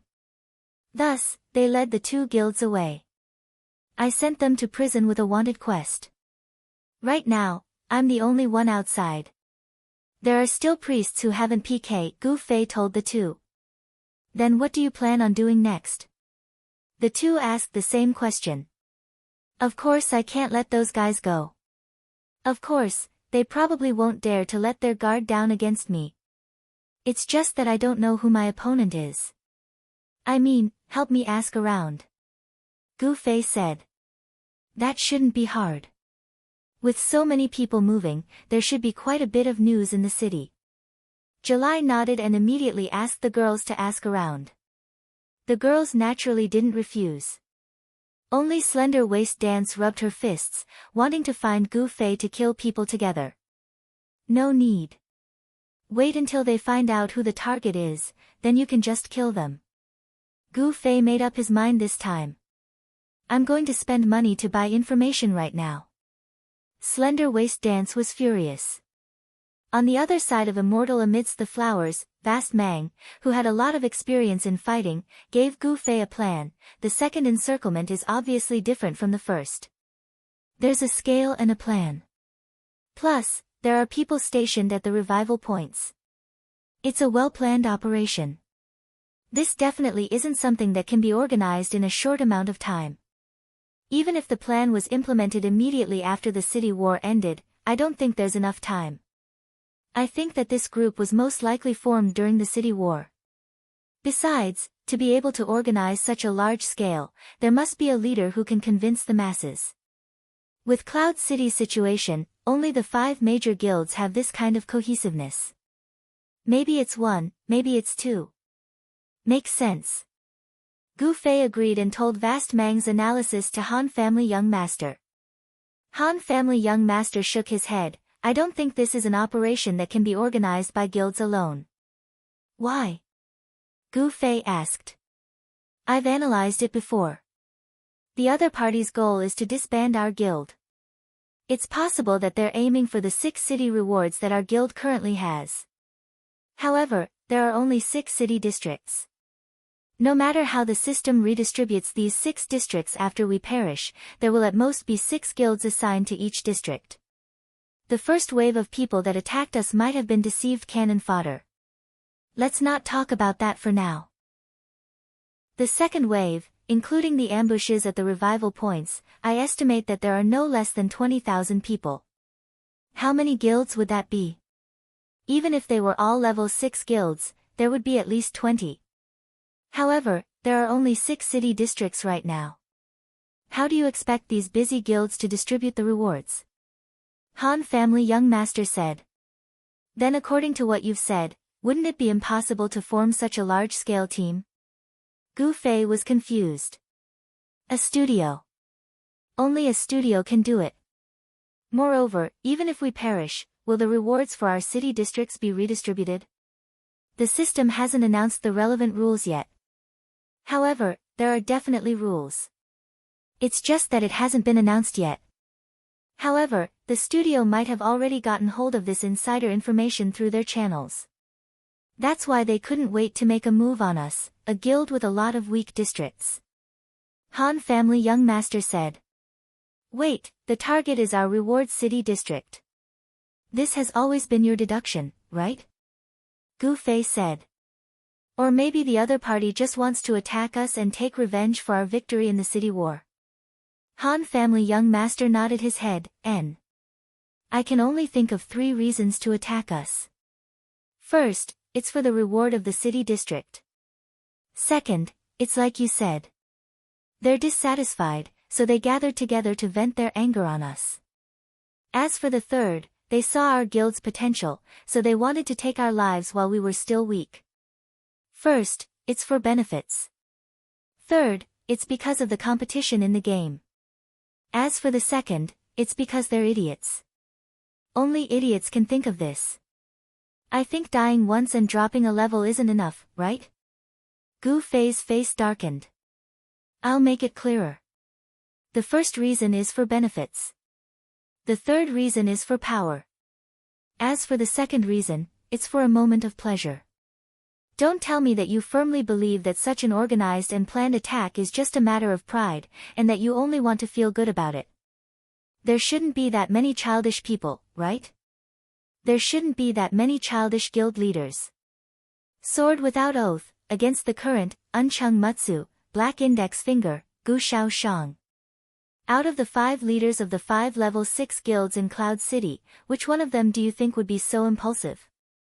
Han Family Young Master said. Gu Shao Shang. Gu Fei answered. Ah. The young master of the Han family was speechless for a moment, but then he said, she might, but if it was her, she would have led her men and charged straight at us. She wouldn't have hidden herself. And, that's true. So you see, the second proposition doesn't hold water. Because the 5 guilds in Cloud City wouldn't do something so impulsive. Without them, we wouldn't be able to gather such a large team. Han Family Young Master said. But you said before that the studio also has this ability. So we're back to the first proposition. Or are you saying that you think the studio would do something so impulsive? Han family young master continued to talk to Gu Fei with a disdainful attitude. Okay, the second proposition doesn't hold water. But first and third don't need to be considered separately. Maybe they each have their own plans and came together to get what they need. Gu Fei said. That's right, this is the most likely possibility. If the studio wants to do something, they would need to borrow the strength of the 5 guilds, unless one of the 5 guilds is directly controlled by them. Then why aren't you asking around? What are you talking about? We're being followed, we might be surrounded at any time. Let me tell you. Gu Fei said. Kill him. Han family young master was just standing there and talking. Archers tens of meters away, how can I chase them? Gu Fei said. How did you find out? That messy killing intent of yours doesn't seem to be more than 10 meters away. Do you think I'm blind? I can only rely on that feeling. I have eyes too, haven't you heard of the phrase, seeing 6 directions with your eyes? Gu Fei said. In the end, Han family young master didn't pay attention to him. He suddenly waved his hand and called out, Hello, guild leader Gu. Gu Shaoshang was standing at the end of the street. When he heard the call, he turned around and saw the two of them. He smiled and greeted them. What are you looking for me for? It looks like guild leader Gu doesn't know what happened to us tonight. Han family young master said. What happened? Gu Shaoshang looked like he really didn't know. We were ambushed. The enemy was very sinister, they first sent a bunch of noobs to surround us. After we retreated, we gained a large amount of PK points. Then, their main force appeared and threatened to disband our guild. Including the motley crew at the beginning, there were around 30 to 40,000 people that participated in this ambush. Han family young master said. Is that so? I didn't hear anything about it. It looks like you two are fine now. This is a long story, let's talk about it later. I'm looking for you because the people who attacked us were all masked and didn't wear any badges. We still don't know where they came from. Han family young master said. Oh, about that. It was an event with tens of thousands of people, so there should be a lot of people that noticed it, right? I'll go ask for you guys right now. Gu Shaoshang said. Thank you. Han family young master said.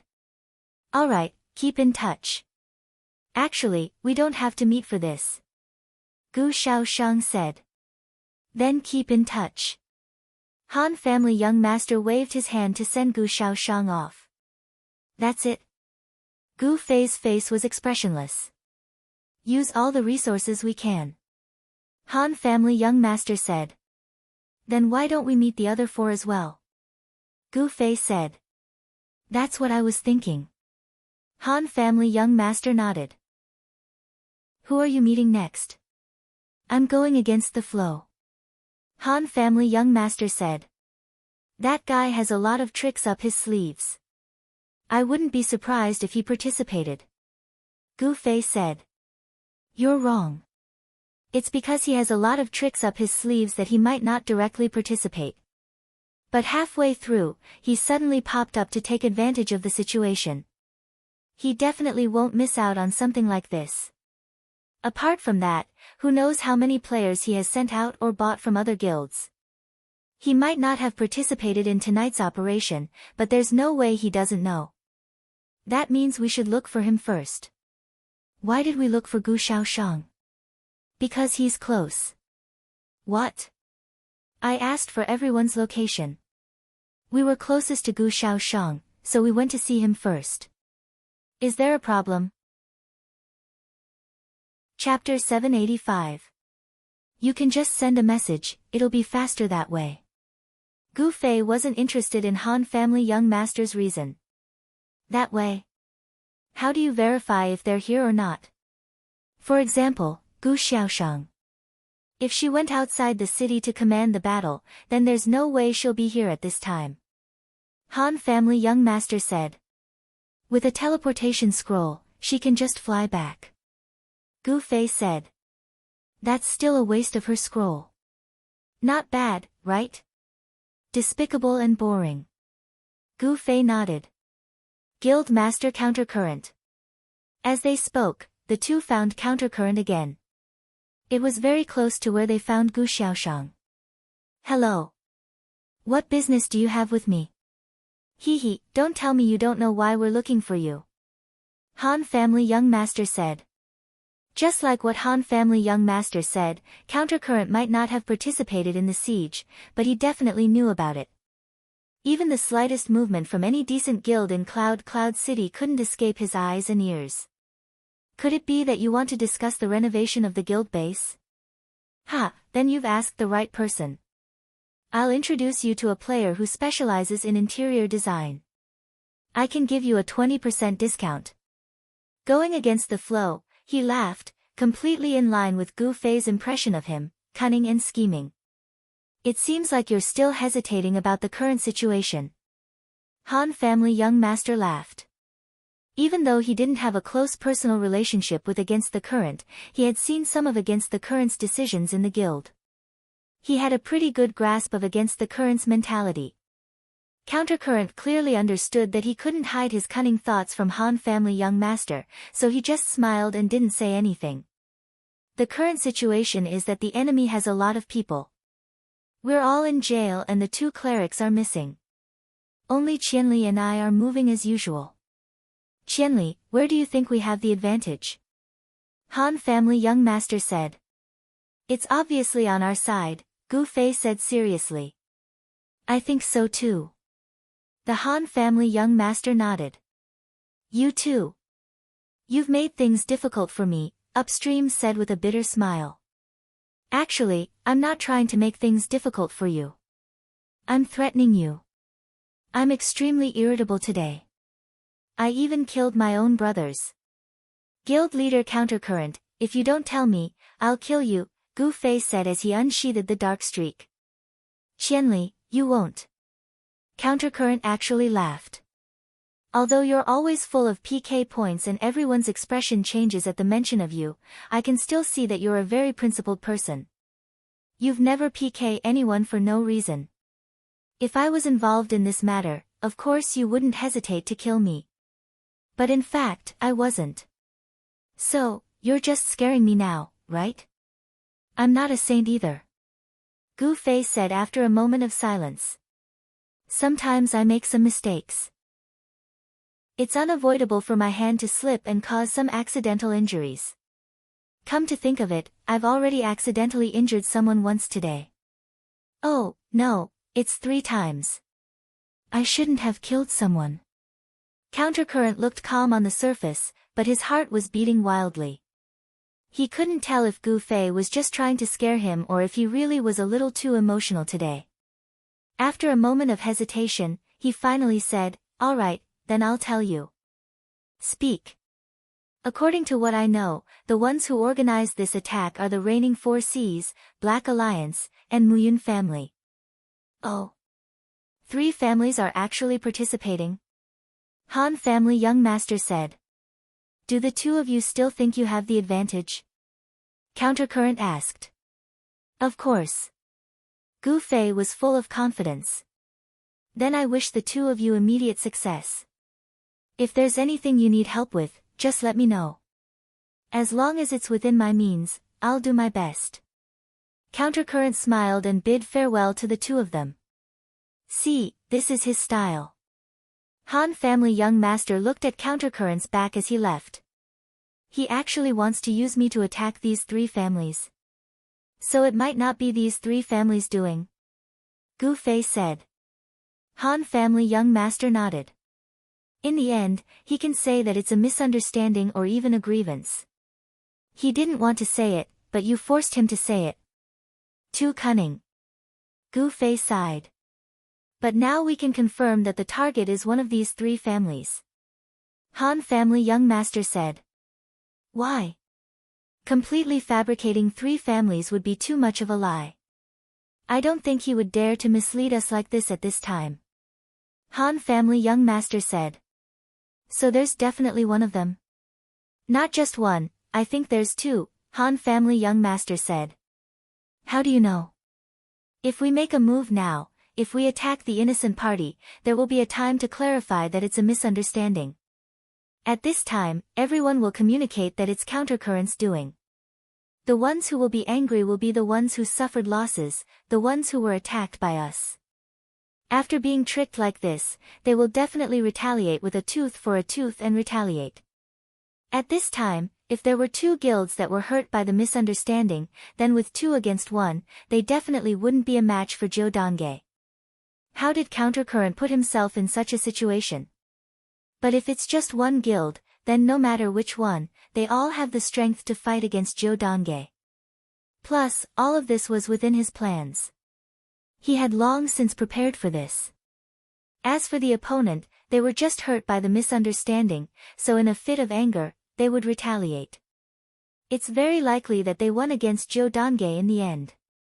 After hearing this, Gu Fei immediately understood and added, at this time, the real culprits of the 2 guilds must have been eliminated by us. Zhou Dongge took advantage of the situation and also eliminated 1 guild. In the blink of an eye, out of the 5 big guilds in Cloud City, only Zhou Dongge and Rosy Clouds are left. The Han family's young master nodded. Even though they won this battle, I'm afraid Singing Wine's strength will be hurt. However, Rosy Clouds, with their style, is already at their peak. I don't think they can continue to grow. In the end, Singing Wine will be the only guild in Cloud City. This guy, really is scheming. Gu Fei sighed. Unfortunately, I've already seen through him. Looks like this is the best time for our guild to take advantage of the chaos. Han family young master smiled proudly. Hurry and confirm the 2 opponents. Gu Fei said. Don't rush. If I'm not wrong, the 2 opponents should be Black Alliance and Shepherd Cloud Guild. Han family young master said. Why? Because ever since that escort mission, Reigning the 4 Seas Unsworn Sword has developed a good impression of our elite group. He's actually a very emotional person. He didn't have a choice in the city war, so as long as he had a choice, he would try his best not to fight us. In reality, he already sees us as friends and has been trying his best to build a good relationship with us. The variable on his side is reflection years. That guy has been tricked by us many times, so he definitely doesn't feel good about it. If I'm not wrong, if it wasn't for him, Reigning the 4 Seas would have received the news and warned us in advance. Because of this guy, Reigning the 4 Seas Unsworn Sword might have decided to not help either side for now. When the situation becomes clear, he might be able to react faster than going against the current and jump out to help us. You've seen his clumsy acting skills many times, right? That's right. Then according to your analysis, you've already identified Black Alliance and Shepherd Cloud Guild as enemies right from the start, right? Gu Fei asked. Idiot, we had the support of the studio at the start, so there was no possibility of the 5 big guilds participating. That's why we needed to confirm it. If you didn't confirm it, would you do it if I told you to start from the 5 big guilds? Han family young master said. No. Gu Fei shook his head. Without confirmation, he didn't want to randomly attack people. So now that we've determined that Reigning the 4 Seas Unsworn Sword isn't participating, you won't purposely attack Reigning the 4 Seas Unsworn Sword in order to incite them to fight against Singing and Wine. Han family young master said. You're shameless. Gu Fei said with disdain. Then do you agree that the targets are Black Alliance and Shepherd Cloud Guild? Han family young master continued to ask. Gu Fei nodded, I agree. Then why are you still standing here? Hey, even if I know they're the targets, I have to be able to find them, right? Don't tell me you want me to charge into the army outside the city. Gu Fei said. Don't you have a wanted license? Take the name list of the 2 guilds and search for them. You'll find them eventually. Let's start slowly. Han family young master said. What about the name list? Do you have it? Brother Yu isn't here right now. You don't know where Brother Yu is? Go to the jail. Can we trade things in there? Gu Fei asked. Yes. Han family young master nodded with certainty. He had given wine and money to the people in the jail before. Then I'll go. What about you? Me? Maybe I'll find a respawn point to go offline and sleep. It's up to you. Fuck. Gu Fei looked at Han family young master with disdain, then turned around and headed towards the jail. Han family young master knew that the two of them were being watched from afar. Gu Fei was strong and wasn't afraid of small groups of enemies, but Han family young master couldn't. Even if a priest's skills were outstanding, it wouldn't solve the root of the problem. When his mana ran out, he would still be dead. However, these small matters weren't a problem for Han family young master. He found a random corner with a lot of people, turned around the wall, and quickly changed his equipment. Who didn't know how to disguise themselves? Don't forget that Han family young master's face was blessed by the heavens. Gu Fei carried his sword on his shoulder the entire way. Whenever he saw a masked player, he would have the urge to hack at them.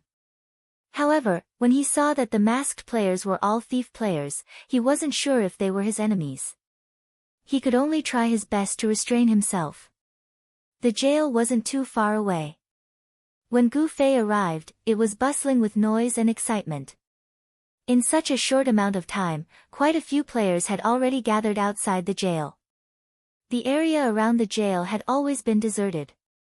Now that there were a few hundred players gathered here, it was obvious who they were. Gu Fei was also fully equipped this time. He had already borrowed Strange Pupil's mana loop and received it from his mailbox. Strange Pupil was filled with emotions. Ever since Gu Fei found out that his equipment was still his in name, Gu Fei would borrow it without hesitation whenever he needed it. Strange Pupil didn't have much interaction with other players. Otherwise, they would have a common language. A few hundred. Gu Fei leaned against the wall and took a deep breath. Kill. That was exactly what Gu Fei was planning. Gu Fei was furious that his opponents had ambushed him for no reason. He really had the urge to kill all of them. With mana loop in hand, and relying on the terrain, Gu Fei was confident that he wouldn't have to fight in close combat. However, his PK points. This problem was too realistic. Gu Fei had to consider it. There were no other wanted targets for him to kill. If he killed more than 30 people, the system guards would come to cause trouble, and he wouldn't even have time to run away. Therefore, he had to lure his opponents into attacking him first, then counterattack and eliminate them. This way, he wouldn't have to worry about his PK points, but it meant that he had to gain the upper hand. One against a few hundred, and he still had to gain the upper hand. The difficulty was much higher. Gu Fei gave it some thought and decided to do it. He had to avenge the 50 or so of his companions who had been sent to the jail. I have to see the opponent's attack clearly. Gu Fei reminded himself. In the game, there was no system notification about whether it was active or passive. It was up to the players to judge. Normal players would stab and slash at each other, so it would be easy to judge. However, Gu Fei could easily dodge players' attacks. There were often times when a player's attack had only just begun, but he had already attacked first. With Gu Fei's experience, the system wouldn't judge this as a passive attack. At the very least, he would have to wait for the opponent to finish their attack. I'm going. Gu Fei clenched his fists. This was an unprecedented challenge. Killing hundreds of people. Hundreds was a few hundred. Gu Fei didn't even know how to count. With a whoosh, Gu Fei jumped out of the corner of the street, exposing himself to the eyes of the players outside the jail. He shouted, "Aya, so many people." All the players looked over and were stunned when they saw Gu Fei. The entire place was silent for about 2 seconds. Finally, someone shouted, "Fuck, it's Qianli drunk." Everyone couldn't help but take a step back and put on a serious expression. Gu Fei's cheeks were streaming with tears. What was going on? These guys didn't dare to attack when they saw him. Had they already accepted their fate of being killed? Are they really not going to attack? Gu Fei was puzzled and took a step back. The players stared and continued to wait. Gu Fei continued to retreat and wait. As he retreated, Gu Fei couldn't see them anymore. He found himself back to the corner of the street. There were hundreds of people, but they were so determined. None of them moved. The players who didn't move were actually gratified. Someone said in disbelief, "We scared off Chinli drunk." "That's awesome." They were quite excited. "Chinli drunk is only a so-so. He's afraid when he sees us." Pride came after the excitement. Singing to wine is so useless. 1,000 people were killed, ha ha ha. The benchmark of singing to wine being killed by 1,000 people obviously couldn't be erased again. They were always remembered and measured by the players. Just as the players were rejoicing, Gu Fei walked out again. He was ready for battle again. Gu Fei walked forward. The players didn't move. Gu Fei entered the archer's range. They still didn't move. Keep walking, keep walking. The mage's attack range was also in. The players clenched their weapons, ready to surround him at any time. However, they still didn't take the initiative. Gu Fei was going crazy. He suddenly raised his hand and struck a person with a lightning spell. He also threw an area of effect spell, then turned around and ran. He didn't want to lose his PK points, so he couldn't get passive attacks. Gu Fei found a profession with low HP to strike. He ran immediately after. He didn't need to look back to know that the guy was instantly killed. His PK points jumped out. It wasn't easy to insta-kill someone with a single lightning spell. If it wasn't due to poor equipment, then it was due to a low level. Otherwise, a level 40+ player wearing blue equipment wouldn't have died to a single lightning spell, no matter what class it was. After the lightning came a sea of fire. Gu Fei liked to use 1,000 flames of the flaming tree. This spell silently rose from the ground. It wasn't like the heavenly fire will burning in the sky, so it was more effective for a sneak attack.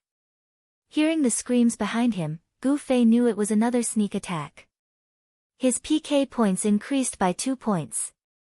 Gu Fei shook his head. The quality of this group of guards was uneven. As expected, it was a joint attack from multiple guilds. If it was against a guild like Singing to Wine, there wouldn't be such noobs. There were only screams behind him, but there was no sound of arrows. Why didn't these players attack him no matter what? Gu Fei looked back and found that some people had started to draw their bows. But after a second of relief, Gu Fei burst into tears again. These people finally attacked, but the problem was that they had just been attacked by Gu Fei. Now they were the passive ones. Gu Fei didn't have a chance to be passive anymore. What should he do? Gu Fei almost burst into tears and ran back to the corner of the street. But on the other side of the street, there was a group of people coming. This group of people took the initiative. As soon as they saw Gu Fei, they immediately raised their hand and pointed, "Found it. It's over there." Gu Fei was startled. There were a lot of people coming. If he fought his way out, his PK points would easily exceed 30. Now that he was in the city, he would be quickly surrounded by the guards. As a member of the guard, Gu Fei didn't dare to try and see if there was any special treatment. After giving it some thought, Shi Feng decided to dodge for now. Looking to his left and right, he noticed that the walls were not very tall. Hence, he leaped up and used instantaneous movement. In the blink of an eye, he had crossed a street.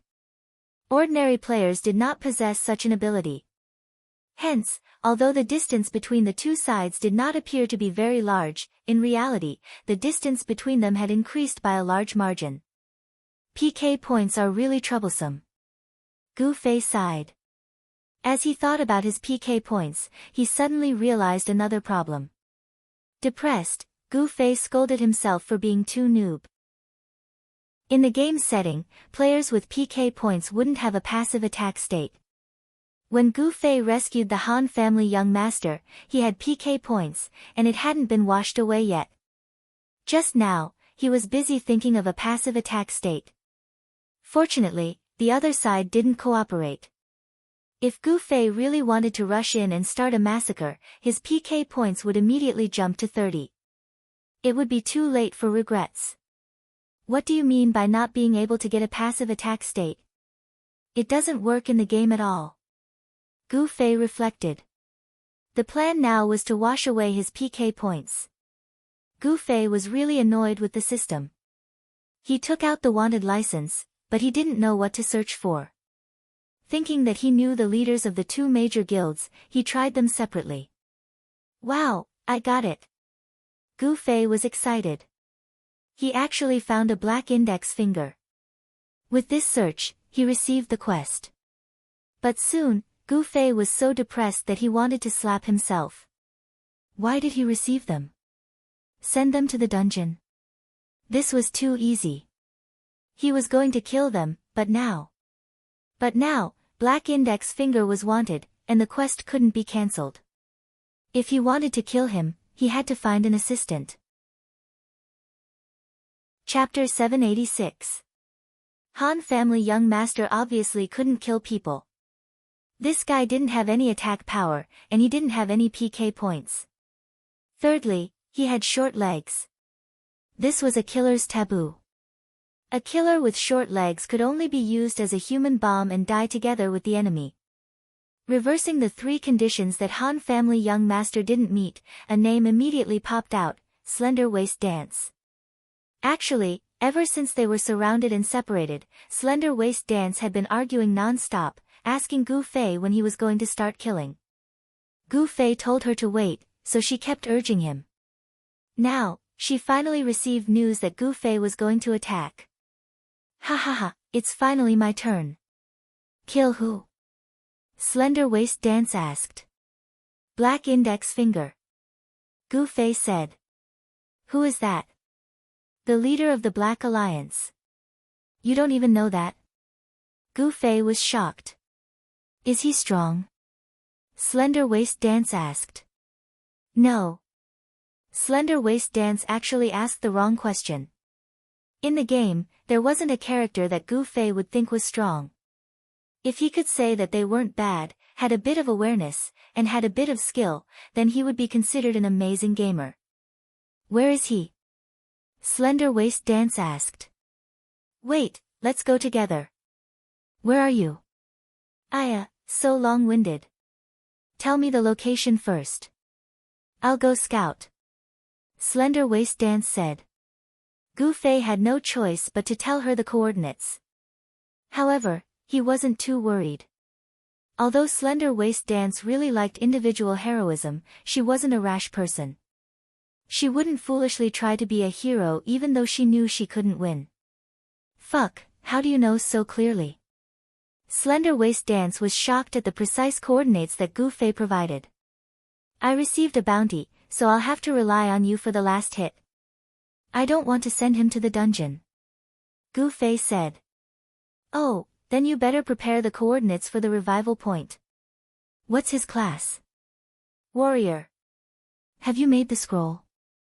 Not yet, then what are you waiting for? Go make the scrolls first. Slender Waist Dance criticized him. This was the extravagance of a rich person's pursuit. Actually, it was very rare for a person to use a teleportation scroll. How many people would he have to kill to recoup his losses? Don't be like that. Chasing after him too closely is too stressful. What if he gets nervous and goes offline? Let's just take it slow. Gu Fei's thoughts were deeper than Slender Waist Dance's.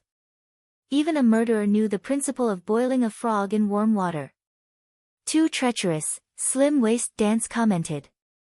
Then, she stopped talking and ran towards the coordinates provided by Gu Fei. Gu Fei was also rushing in that direction while constantly updating the coordinates of the Slender Waist Dance. However, Gu Fei's progress was not so smooth. He did not know how many groups of people the other party had organized to hunt him down. He would often bump into them on the streets. Gu Fei gritted his teeth. If this city war did not count PK points, he would go up and kill all these people. Now that he was being suppressed by the mountain of 30 PK points, he was very unhappy. However, Although Gu Fei's path was full of twists and turns, he was not in any danger. He was completely blocked and could use teleport to get to the top floor.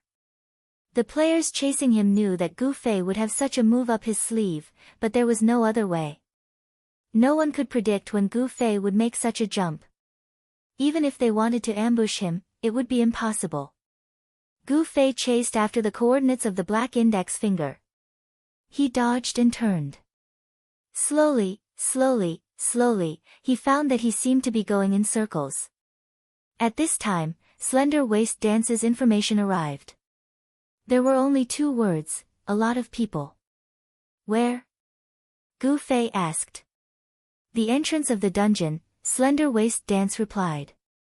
Gu Fei was startled. After all this time, he had been running for nothing. If he had been squatting there, the black index finger would have delivered itself to him. Can you confirm the target? Gu Fei asked. Not at all. Slender Waist Dance was currently in stealth and strolling around the dungeon. In fact, it would be a stretch to say that she was nearby. Who knew how many people the black index finger had brought with it? She could only look at the coordinates that Gu Fei gave her. Confirm the target? Not to mention that these people were all masked. Even if they weren't, to get to the coordinates from here, they would have to pass through a sea of people. It was too unrealistic. After Slender Waist Dance explained the situation to Gu Fei, there was nothing Gu Fei could do. At this time, he was still being chased by people, which made him feel very depressed. Since Gu Fei was always hiding, the people chasing him became more and more arrogant. They shouted at the top of their lungs, "Qianli is drunk, if you have the guts, don't run." Many streets in Cloud City had this kind of voice, but Gu Fei clearly only appeared on one street. This was because these people realized that shouting like this was very refreshing. Because when they shouted this word, the players on the street all looked at them with shock, worship, and admiration. Bathing in these kinds of gazes, it was especially refreshing. Gu Fei was angry. Black index finger temporarily couldn't move, but because of this quest, it completely proved that black index finger was involved in this matter. Didn't they bring people to ambush in the dungeon? As for these minions behind him, they actually thought that he was afraid of them. Gu Fei looked at his PK, 7 points. If he suppressed it below 30 points, he could at least kill 22 people. As for the team behind him, although there were more than 22 people, if he killed more than half of them, they wouldn't dare to be so arrogant. Gu Fei made up his mind, suddenly turned around, and fiercely rushed towards the team of pursuers. This team of pursuers led the way with a wanted quest and had been chasing Gu Fei for a long time. The pursuers seemed to be in a mess, but in fact, every time they confirmed Qianli's coordinates, everyone was diligently studying, predicting Qianli's direction, and trying to surround him. They were even used to the scene of Gu Fei running up the wall when he encountered obstacles. At this time, this team estimated that Gu Fei was about to fly away, but they didn't expect him to turn around and run towards them. "He's here." "What does he want to do?" someone cried out. "Nonsense, what do you think he wants to do?" "Prepare for battle." The leader of the team waved his hand, and the long-range professions opened fire. Arrows and spells spread along the street. The people on the street hurriedly ran here and there. Encountering a group PK was actually quite unlucky. If you were accidentally hit by an attack, no one would come to reason with you. Seeing that the attack was about to arrive, Gu Fei suddenly ran to the street wall, jumped up, teleported, and disappeared on top of the wall. Fuck! The team of players raised their middle fingers. Seeing Gu Fei rush over so valiantly, they thought he was going to do something, but after all this time, it was still this song. Team 4, Qianli jumped over the south wall in a drunken stupor. It's very likely that he's on your street. Prepare your equipment, prepare your equipment.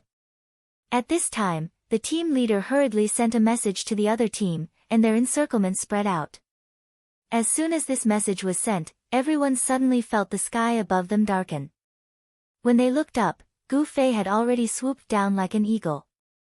The eagle stretched out its sharp claws, while Gu Fei swung out his night streamer sword. The air was already filled with flames, and when it landed, it swept across the necks of a circle of people. Those with thin HP were already bleeding, while those with thick HP were ashen-faced, and they scattered to the side to avoid it. Apart from his PK points, Gu Fei didn't care about anything else. After landing, he pointed his sword in a circle, and shouted, "Dual Flame Flash." Dual Flame Flash was still on cooldown, so it couldn't be used no matter how much he shouted. However, the players didn't think too much about it, and as soon as they heard this killing move, they were so scared that they retreated. In an instant, Gu Fei was in a circle. Gu Fei pointed his sword to his left and right, each casting a flaming wheel from the sky and 1,000 layers of flames. At this time, Gu Fei didn't dare to stack these two spells together. If these players were idiots and didn't dodge, and 20 of them died, then it would be very bad. Just now, when Gu Fei flew down, his dual flame flash had killed 4 people, and his PK points were now 11. "Don't panic, stall him," the team leader shouted. In reality, these opponents didn't know how strong Gu Fei was. This 50-man team didn't really want to take down Gu Fei. They wanted to stall him as much as possible, and wait for reinforcements. If they could achieve this goal, it would be a great achievement. If they wanted to deal with Qianli, don't mention strength, they would have to drown him in numbers. This was the current understanding of the players in Cloud City. These players created a circle around Gu Fei, and didn't take the initiative to move forward. They kept their distance, as if they wanted to trap Gu Fei like this forever. But with such a standard team, how could these short-legged classes keep up with Gu Fei's movement speed? Even if they were classes with speed, Gu Fei's professional footwork was enough to dazzle them. For experienced players, it was common for them to judge the opponent's movement during PK. However, the movement in the game was based on the attacks of the two classes, and the characteristics of their skills. But Gu Fei's PK was a completely different matter. He didn't take the normal path, and players relied on their experience to predict his movements. It was like playing the lute to a cow, and even if their predictions were correct, it was just blind guesses. With these 3 to 5 steps, Gu Fei had easily arrived in front of a group of people. At this time, the cooldown of Dual Flame Flash was over. He turned around and killed people while rushing out of the encirclement. He looked at his PK points, it was 17. And Gu Fei had already sensed their intentions. If he was really blocked by them in this street, it would be quite troublesome. At this time, he had to retreat.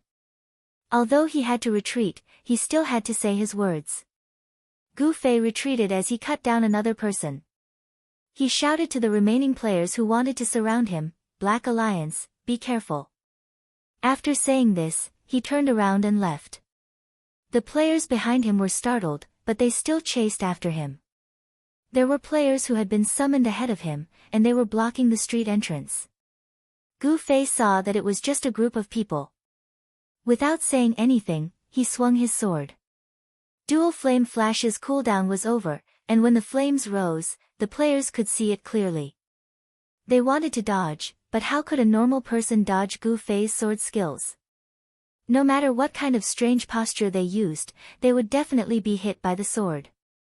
Balls of white light appeared one after another, throwing the team into chaos. By the time they came to their senses, Gu Fei had already rushed out of their encirclement and dashed away. The players roared and chased after him, but how could they catch up? With Gu Fei forcefully breaking out of the encirclement, the net that they had patiently set up before was ruined, and they had to start all over again. Apart from this, Gu Fei's words had also spread out. The Black Alliance players were all shocked when they heard this, and they subconsciously checked their masks and badges. Black Index Finger was also silently praying in his heart. In actuality, this was the real reason why they had hidden their masks and badges. Black Index Finger and the others obviously expected that with such a large number of people, it was only a matter of time before they were found out. However, who would be the first to be attacked? This was something that they couldn't accurately predict. But if they deduced it, a big guild like theirs would be the core, and the chances of them being the first to counterattack were much higher. At this time, everyone was masked and didn't wear badges, so it wouldn't be easy for the other party to identify them. This could be said to be an ambush in the worst-case scenario. In actuality, they really didn't expect the encirclement to turn out like this. They originally thought that they could force most of the other party to retreat in the wild, and then drown them in numbers. Once Qianli got drunk, these experts with PK points would lose all their levels and equipment, and then revive. Wouldn't they be easily defeated? Who would have thought that when Qianli got drunk, he could send those people to the dungeon to hide, and then escape alone and start a counterattack? Black Index Finger was quite glad that he hadn't been careless. At least he had prepared for this situation. Now, he had become the first target of Qianli's drunk, but at least he couldn't find out which of the tens of thousands of people belonged to the Black Alliance, right? Gu Fei broke out of the encirclement and went straight to the wanted mission office. He had to dodge the guards along the way. Now that his PK points had exceeded 20, the guards would start chasing him. As he ran, he suddenly received a message. He opened it and saw that it was Han Family Young Master, asking him, "What's your PK points?" 23, Gu Fei looked at it and replied. "Are you going to wash it?" Han Family Young Master asked.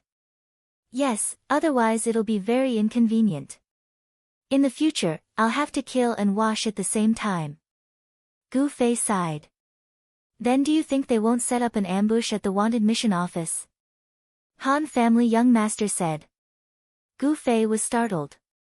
When he flew back from the encirclement, there obviously weren't any ambushes, but now the situation had changed. Everyone knew the 30 PK points rule, and they all guessed that it wouldn't be convenient for him to break through 30, so he had to wash his PK points. Of course, Gu Fei could use his wanted license to accept missions, but that was combined with the license's search function. The wanted mission office's list of missions wouldn't be sent to his license. When he didn't know the player's ID, the wanted license wouldn't be able to accept missions, so he still had to go to the wanted mission office. This was an ambush waiting for him, so there would definitely be people surrounding and killing Gu Fei. He couldn't go to the wanted mission office. This is troublesome. Gu Fei was anxious. "Go to the mailbox, I have something to send you." Han Family Young Master said. "What is it?" Gu Fei didn't understand. "You'll know when you get there." Gu Fei didn't know what this guy was up to, but he couldn't go to the wanted mission office, so he could only listen to his suggestion first. He ran all the way to the city gate mailbox, and sure enough, there was something sent by Han Family Young Master. It was a teleportation scroll, and it was the kind that had coordinates. Wanted mission office's scroll? Gu Fei was confused. What use is this? They definitely have an ambush inside and outside. "Do you want to bet with me?" Han Family Young Master said. "What are you up to this time?" Gu Fei didn't understand. "Let's fly and you'll know." Han Family Young Master said. This guy's bad habit was acting up again, and he wouldn't tell the truth about his plan no matter what. But Gu Fei could only choose to believe in Han Family Young Master's judgment. He immediately slapped the scroll, and the teleportation circle landed and flew away. Gu Fei held his sword horizontally in front of him, even though he knew that this might not be of any use, and that the opponent might attack as soon as he saw the white light, and he might even die before he could see the opponent. Who would have thought that none of this would happen? In the wanted mission office, it was extremely quiet. Gu Fei was flabbergasted, but he didn't think too much about it, and hurriedly went to the console to accept the quest. He could accept multiple quests at once, and this special condition could also be used in this kind of situation.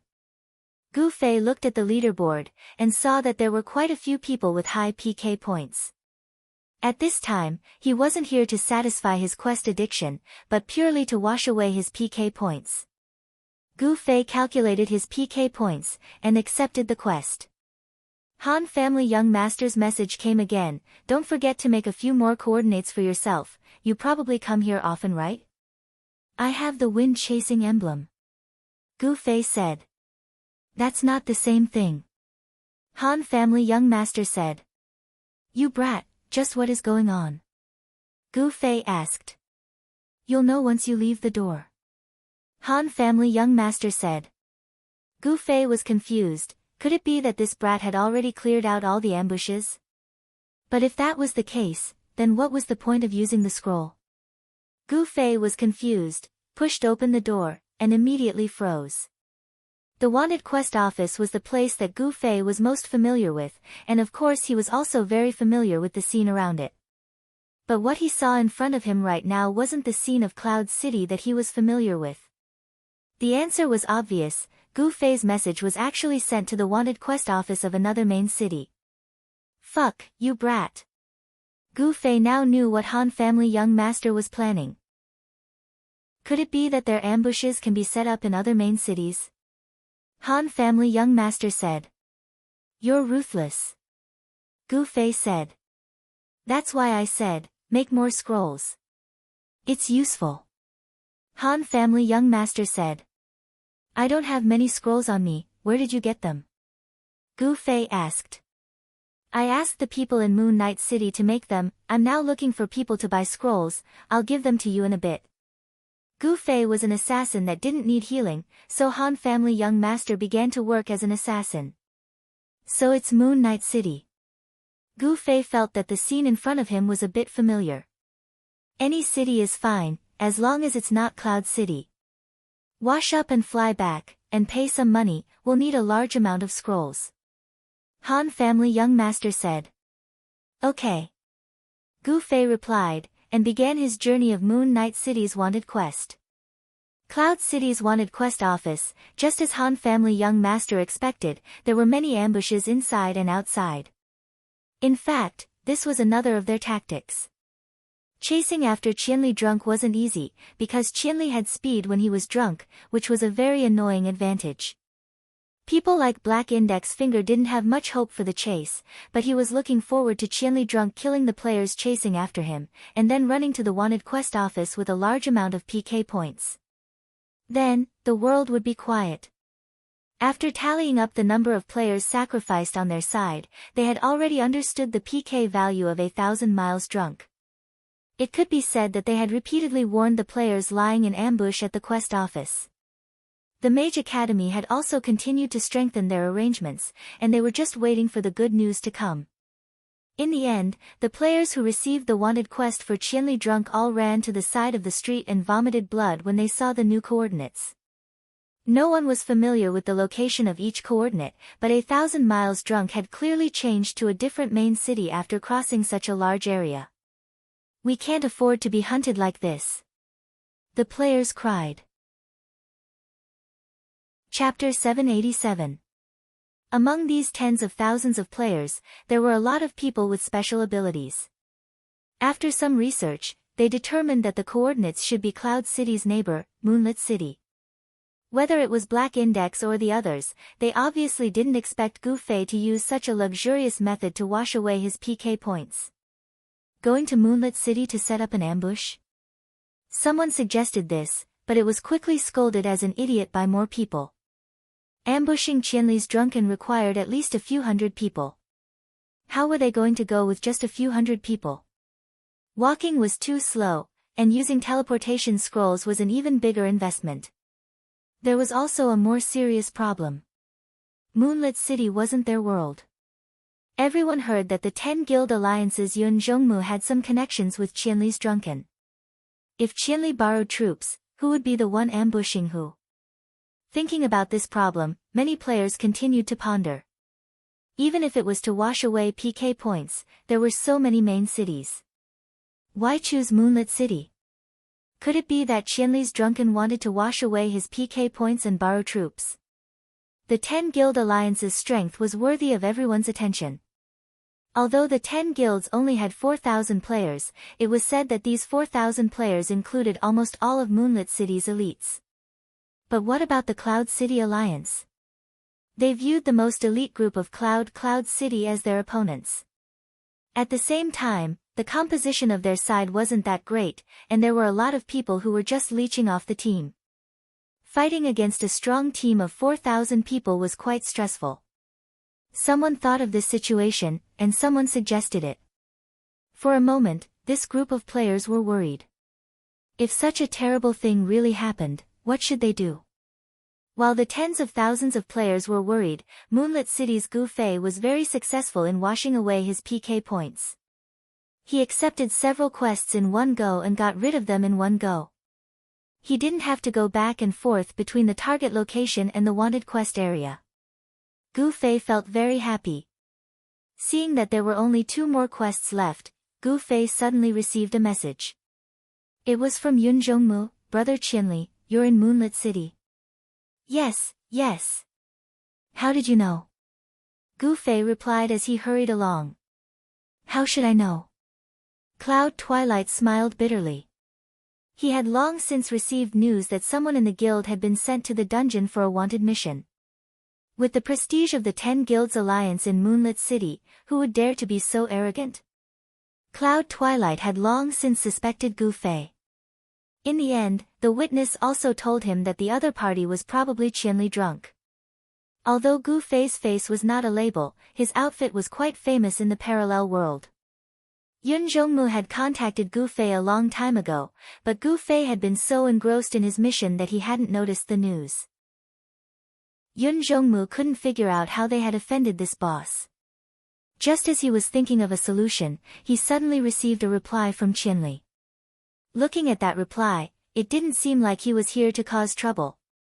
Then, why did Brother Qianli come all the way to Moonlit City to do a wanted mission? Cloud Twilight was now a very sophisticated person. He didn't directly ask Gu Fei, but rather, he tried to find out what Gu Fei's intentions were. To clear P case. Gu Fei told the truth. Clear P case? Could it be that all the wanted missions in Cloud City have been cleared by Brother Qianli? Other than this, Cloud Twilight couldn't think of any other explanation. That's not it. We ran into a situation in Cloud City. The wanted mission office was blocked by someone. I had no choice but to teleport to Moonlit City. Gu Fei explained patiently. However, he instantly realized that the mission he had just received had probably cleared out the people from the 10 Guilds Alliance. Otherwise, Cloud Twilight wouldn't have asked this question for no reason. Oh. There's someone who doesn't give face to Brother Qianli. What is it? Cloud Twilight really knew how to behave. From the beginning to the end, he didn't even mention that his brother was wanted by Gu Fei. A guild war. Gu Fei could only summarize it like this. Otherwise, it would be too long. However, these 4 words were enough for Yun Zhongmu. He was also an expert in this field. The defending side of Cloud City won the city war and monopolized the generous rewards. Everyone in the parallel world knew about this. Even the 2 victorious guilds merged today and further consolidated the rewards. This had only happened recently, but everyone knew about it now.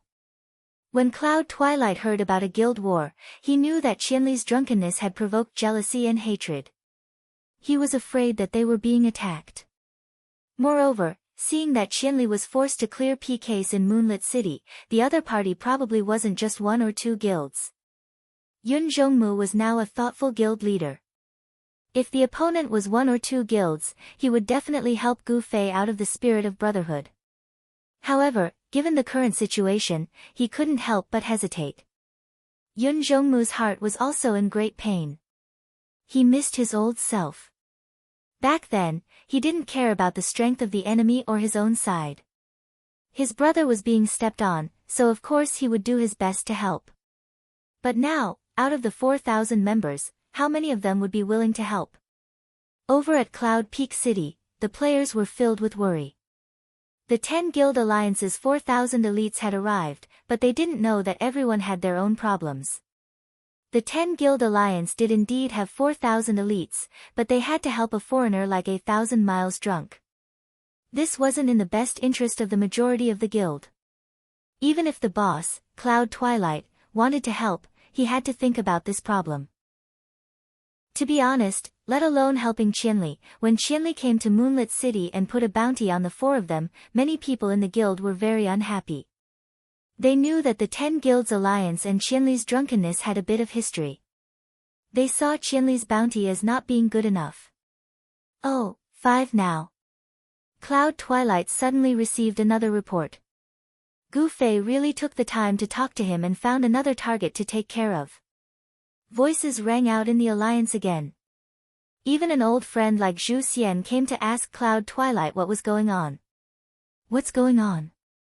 What bullshit, we're here to do bounty quests. It's not like your guild or your name is on the bounty. Who the fuck would know it's you? Serves you right for being too arrogant and having a lot of PK points. Now you're scared. Cloud Twilight was in a dilemma. Zhu Xian actually came up to him and scolded him. Zhu Xian, of course, wasn't afraid of Cloud Twilight and immediately retorted, "Damn you, don't you have any PK points?" Cloud Twilight felt guilty when he heard this. He looked at his PK points and saw that he also had 3 PK points, and it was quite fresh. Just now, a group of guild members had gotten into an argument with someone in the leveling area. Coincidentally, Cloud Twilight passed by and killed 3 of them without saying anything, scaring them away. At that time, he was quite proud of himself, but now, Cloud Twilight suddenly felt as if the words he had just scolded Zhu Xian were right next to his ears. Cloud Twilight didn't say anything for a long time, but Gu Fei took the initiative to send a message, "Boss Cloud, did I get someone from your clan for the quest?" "I'm sorry, the quest office can't tell where they're from, but it's over after one more." "It's not your fault, it's not your fault." Cloud Twilight hurriedly replied. "But, they might come back later. Remind the brothers with PK points." That was all Gu Fei said. As for this reminder, it didn't matter if they had to hurry up and clear their PK points, log off and hide, or gather people to ambush and kill them. Gu Fei didn't care. He felt that he had some sort of relationship with Cloud Twilight. It wasn't very kind of him to use his guild members to clear their PK points without saying a word. In any case, Moonlit City didn't lack PK points. However, it seemed that the high PK points were all from the 10 Guilds Alliance. It would be a pity if they dealt with all of them. Gu Fei was actually quite conflicted, and he wasn't any less conflicted than Cloud Twilight. However, Cloud Twilight's personality was that if you respect me, I'll respect you tenfold. If you stab me, I'll kill your entire family. Seeing that Gu Fei was giving him face, he was very touched. He immediately threw the reminder into the guild. He didn't care what his guild members did. In the end, he asked Gu Fei, "Brother Qianli, are you in trouble? Let me see what I can do to help." Cloud Twilight made up his mind this time. He wouldn't do this in the name of the guild. He could at least give some personal help. Cloud Twilight believed that even in the 10 Guilds Alliance, there were many people who still remembered Gu Fei's friendship and treated Gu Fei as a brother. That won't be necessary. I'm the last one. After I finish it, I'll hand in the quest and go back. Gu Fei said. Who are you guys fighting right now? How are Boss Sword Demon and the others?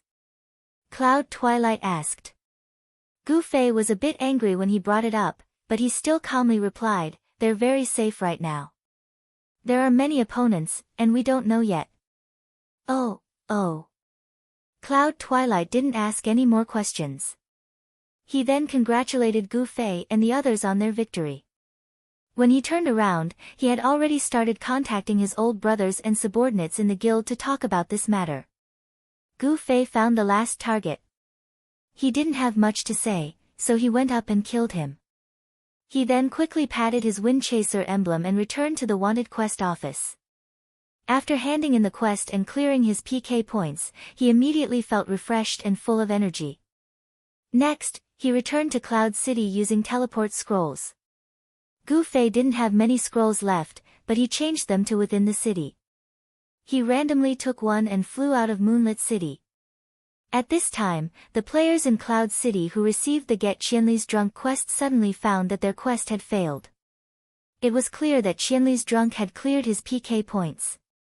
Such a high efficiency made them feel that it was inconceivable. Qianli's Drunk was worthy of being called the king of wanted quests. He was skilled at doing quests to such an extent. He's coming back. Everyone was silent as they faced this question. Everyone, gather together. Don't be left alone. This was the decision that was made because they had to face Qianli's drunk. Gu Fei returned. As soon as he stepped on the land of Cloud City, he immediately looked around to see if there were any masked people without badges. Unfortunately, he didn't find any. He then contacted the Han family young master and slender waist dance. The Han family young master said that he had already contacted a large number of teleport scrolls. Although the price was a bit high, the coordinates were already set. There's a situation that you need to understand. After saying that the scrolls were in place, the Han family young master continued. What situation? Gu Fei asked. Obviously, this transaction was done through the studio. But haven't we always suspected that the studio is a participant in this incident? Then, this pile of scroll business is very likely to be used. Because they know why we want this batch of scrolls. Therefore, the coordinates of these scrolls are very likely to be a trap. The Han family young master said. You mean, we can use this to test the studio that is playing tricks on us? Gu Fei asked. That's right. Can you be any more sinister? Gu Fei sighed. It's just a small trick. The Han family young master said. On one hand, you get people to provide us scrolls, on the other hand, you're really something. Gu Fei said. Of course. But what I want to ask is, you mean, I have more than 20 PKs on my back, and then I go into a trap that is obviously targeted at me? Gu Fei asked. It's quite difficult. The Han family young master said. Indeed. Actually, to do this test, I don't have to do it. I'll watch you do it. In a while, immediately send a scroll from each studio that you contact. I think even if the other party doesn't attack you, if they want to deal with my trap, it will definitely be a big scene. It should be enough for you to see. Even though you'll die after this, we should be happy that your level isn't worth much. Gu Fei said. Yes, this is the safest method. The Han family young master didn't express any objection, and gladly accepted. You have to be careful. I'll go wash the PKs later. If I'm unlucky and fly into an ambush, it will be very bad. Gu Fei said. Didn't you leave a coordinate when you went to Yi City? The Han family young master asked. You actually guessed it. Gu Fei said. Idiot, Gu Fei was very helpless, he really forgot. Now go to the mailbox to get the scrolls. The Han family young master informed him. How did you do this trade? No matter if it's a face-to-face trade or a mailbox trade, there will always be a time when you'll be exposed. Why didn't the other party make a move on you? Gu Fei asked. Actually, I wanted to use this method to test the waters, but just like you said, my level isn't worth much. The other party wants to catch a big fish with a long line. They want to earn our money first, and then use this opportunity to get rid of you, the most pressing matter at hand. Their schemes aren't that shallow. The Han family young master said. Yes, they are a suitable opponent for you. As for me, I'll go and cause trouble for them now. Gu Fei said. For the sake of reality, I'll wait for you to PK 20 before testing you. That'll be quick. Gu Fei had already received a message from Slender Waist Dance. More and more players were gathering at the dungeon, and Slender Waist Dance was getting further and further away from the target in order to avoid them. She was complaining about how slow Gu Fei was. Gu Fei asked for Slender Waist Dance's location and quickly rushed over. He was quite far from the dungeon's entrance, so his hiding place was quite safe. Slender Waist Dance was facing tens of thousands of opponents, but she didn't dare to go up and attack. She could only complain about why Gu Fei wasn't here yet. I'm here. So noisy. Gu Fei was too lazy to reply and directly ran behind Slender Waist Dance to talk. Where did you run off to? So slow. Slender Waist Dance was depressed. I went to Moonlit Night City to PK. Gu Fei replied while observing the situation. You have to go to Moonlit Night City to PK? What kind of luxurious quest is this? Slender Waist Dance was shocked. Our wanted quest office has been blocked. Gu Fei said. Because of you? Probably. Look, because of your small matter, you've caused a lot of trouble for our Cloud City players. A lot of people want to go and do wanted quests. What are we going to do now? Go to Moonlit Night City. Gu Fei's reply was extremely relaxed, leaving Slender Waist Dance speechless. Where is this black finger? Gu Fei had the coordinates, but he couldn't get close. As the person doing the quest, the black finger should have shown the quest number in Gu Fei's eyes, but he couldn't see it now. Isn't it all because of you? There wouldn't have been so many people if we came earlier. Slender Waist Dance said. Don't worry, think of something. Gu Fei said. What else can we do? Look, they're all masked and don't wear guild emblems. If we dress like that and find a random angle to sneak past, do you think we'll be discovered? Gu Fei said. You want to sneak past the target like that? I don't think they'll be that careless. Maybe they have some way of identifying us. Slender Waist Dance said. But when it's chaotic, they might not be that careful. Gu Fei said. Chaotic? How chaotic? For example, I'll suddenly jump out and attack. You mean, if your attack causes chaos, I'll take the opportunity to assassinate the black finger? How about it? You idiot, you didn't let me take the quest, so how would I know which person is him? If you cause chaos outside, how are you going to point me in the right direction? There's an NPC to point you in.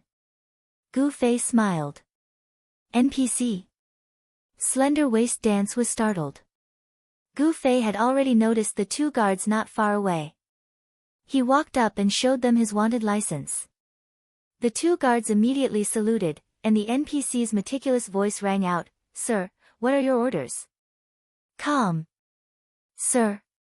Slender Waist Dance was confused. Cough, it's okay.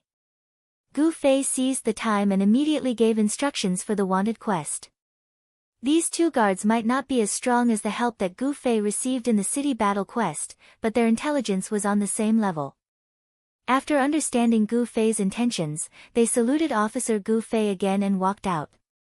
2 NPC guards, 2 real NPC guards. No one would suspect anything. The NPC guards walked towards the dungeon. The players didn't think there was anything wrong with this. This. Slender Waist Dance was completely confused. Mask, change your clothes. I'll attract their attention in a bit, and you'll take advantage of the chaos to sneak in. Just follow the two of them. Their target is the black finger, Gu Fei said. What order did you give them? It's very simple. Advance slowly and attack the target, Gu Fei said. Chapter 788. Why would they listen to you? Slender Waist Dance was full of questions. Quest reward. Remember, the last hit has to be you, Gu Fei reminded her. What if it's not? Slender Waist Dance still had questions. Maybe they'll complete the quest for me. Gu Fei guessed. I'm not sure, it's the first time I've done this. What's their attack power? Slender Waist Dance asked. I don't know, Gu Fei said. Then how do I get the last hit? Slender Waist Dance said angrily. Intuition. Are you asking me that? Slender Waist Dance wanted to pinch Gu Fei. Hurry up, they're already far away. Look, do it well, I have faith in you. Gu Fei patted Slender Waist Dance's shoulder and didn't give her a chance to ask any more questions.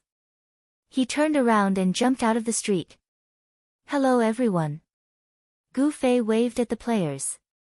Although he didn't have any PK points to do as he pleased, it was still a troublesome task to go back and forth on the wanted list. Gu Fei felt that it would be better if he could attack passively. Qianli drunk. The players who were greeted quickly recognized Gu Fei. Shouts of Qianli drunk echoed outside the dungeon. It wasn't clear if they were welcoming or hostile. There were many players here, so they were naturally very confident. When they saw Gu Fei's arrogant appearance, they immediately came out to greet him. Facing 10,000 people, Gu Fei would be crushed in an instant. This place had to use the terrain. After dodging the incoming arrow, Gu Fei accurately cast a lightning spell on the archer's body. Instant kill. This archer was obviously not a very powerful fellow, as he was killed by a lightning spell. Gu Fei checked himself again. He didn't have any PK points. This was a successful passive counterattack. The crowd surged towards Gu Fei like a tidal wave. This was exactly what Gu Fei wanted. He immediately retreated, but he didn't look like he was running away. Instead, he looked like he wanted to use the terrain of the street to fight to the death. Gu Fei did not dare to underestimate his opponent's intelligence. He suddenly jumped out and shouted a few words, then turned around and ran. It was too obvious. Anyone would think that there was a conspiracy. Gu Fei retreated back to his original hiding place. He glanced at Slim Waist Dance from the corner of his eyes. He was anxious, but it was not appropriate to remind her. After all, his opponent was right in front of him. Just as he was worried that his messaging skills were too low and he wouldn't be able to prompt him in time, the figure of Slender Waist Dance finally began to fade. The girl had entered stealth. Gu Fei heaved a sigh of relief. The incoming arrows and spells were all rumbling. Gu Fei's body was pressed against the wall, and the attacks all brushed past him. A group of thieves took advantage of their quickness and instantly rushed in front of Gu Fei, each one holding a knife and stabbing at him. Gu Fei was calm and composed. He accurately predicted the direction of each saber, dodging or parrying, blocking all of them. The thieves were still happily shouting, "Come, we've caught up." The first to reply was Gu Fei. The dark moonlight sword's tongue of fire was the best answer. If it weren't for this passive attack, they wouldn't even have a chance to surround him and would have been killed by Gu Fei long ago. A few weak thieves couldn't withstand this big move and were instantly destroyed. But waiting for the other side to attack first and then counterattack was a bit of a waste of time. After a few seconds, the other side had already rushed over. Seeing that he couldn't fight back, Gu Fei jumped up from the wall, pointed in the air, and teleported back to the roof. Ladders. Gu Fei, who was in the room, could vaguely hear someone shouting from the crowd of players below. Turning around, he saw a few players pulling out simple wooden ladders from their pockets in a frightening manner. Gu Fei was always using this move, and the players had also come up with a strategy to counter it.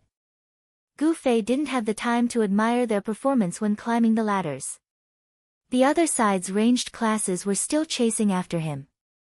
Even if he went up to the roof, he wouldn't be able to escape. He hurriedly sped up and ran. Looking back, the other side's melee classes had all started to climb the ladders, while the ranged classes attacked from both sides of the roof. Escaping wouldn't be difficult. As Gu Fei was thinking, his message rang again. He opened it and saw that it was Slender Waist Dance. Gu Fei panicked. He thought that the girl had failed, but when he looked at the content of the message, he realized that wasn't the case. Slender Waist Dance was asking a question: how do I escape after I succeed? That's a test of your wits and courage. After saying that, Gu Fei was sweating. He had really neglected this matter. This wasn't a good time to joke. After that casual reply, he hurriedly added, "If you can't do it, come back first. We'll think of another way."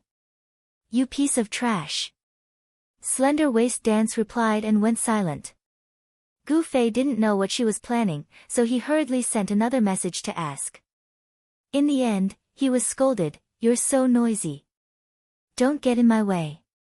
Gu Fei hurriedly shut up and ran in silence.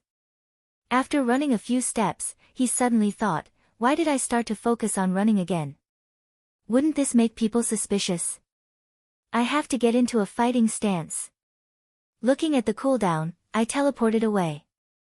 I looked behind me and saw that the thief wasn't running as fast as the archers on the streets. As for the short-legged archers, they had already pulled away from me. Gu Fei analyzed his left and right. He felt that the archers on the left side of the street were ahead by a body's length, so he could reach them 2 steps earlier. As such, he didn't hesitate to jump down the left side of the street. As long as an archer's level was high enough and their equipment wasn't too bad, their speed would definitely be faster than Gu Fei's. At this moment, these archers had almost caught up to Gu Fei. They raised their heads and shot wildly, thinking that if they continued to chase after Gu Fei for a while longer, they would turn around and shoot back. The archers were caught in the middle of a group of melee players. As usual, they panicked. These archers had shot countless arrows while chasing Gu Fei. Gu Fei estimated that he had been in a passive position for a long time. As soon as he landed, he didn't get up. Instead, he turned around and used dual flame flash, instantly killing more than 10 people on the spot. After that, he used thunder palm, lightning spell, and normal attacks. These archers were too united in their pursuit, which gave Gu Fei an opportunity to kill them. Gu Fei then threw 2 AoE spells into the crowd. There was no space to dodge in the middle of the street. Those who dodged were squeezed in, screaming in fear. Flames lingered in the air. Gu Fei didn't waste any time. Sword light flashed, and he was like a butcher. At this time, the thieves on the rooftops finally caught up. One by one, they flew up to fight with Gu Fei. Gu Fei wasn't afraid of these two classes, but there were just too many of them. If it was just the archers, then it would be fine. Archers were a class that couldn't attack. They wouldn't be able to use their full strength when passing through the crowd. However, thieves were different. If this sea of people flooded over, even Gu Fei wouldn't be able to hold on. Unless dual flame flash had no cooldown and he had infinite mana, he wouldn't be able to hold on. After swinging his sword for a while, he saw that more and more thieves were coming down. Gu Fei laughed, "I can fly. Can you guys?" After saying this, he stepped on the other side of the wall and teleported back to his room. The pursuing players shouted and shouted for the players with ladders. But the problem was that the ladder had been used earlier, and the person who had collected it was now at the very end of the line. The group of thieves could only stare helplessly as they hurriedly sent messages to the other players, telling them to go around to the other side of the street. Gu Fei, however, smiled disapprovingly. Why didn't these guys familiarize themselves with the terrain? Not every house was sandwiched between two long streets. If they were all the same, then how boring would the city be? Gu Fei dodged the arrows and leaped away from the rooftops.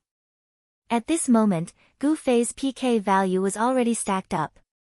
Previously, when a large group of thieves rushed over, and several archers abandoned their bows and pulled out their swords to fight Gu Fei to the death, Gu Fei really couldn't care less about passive attacks.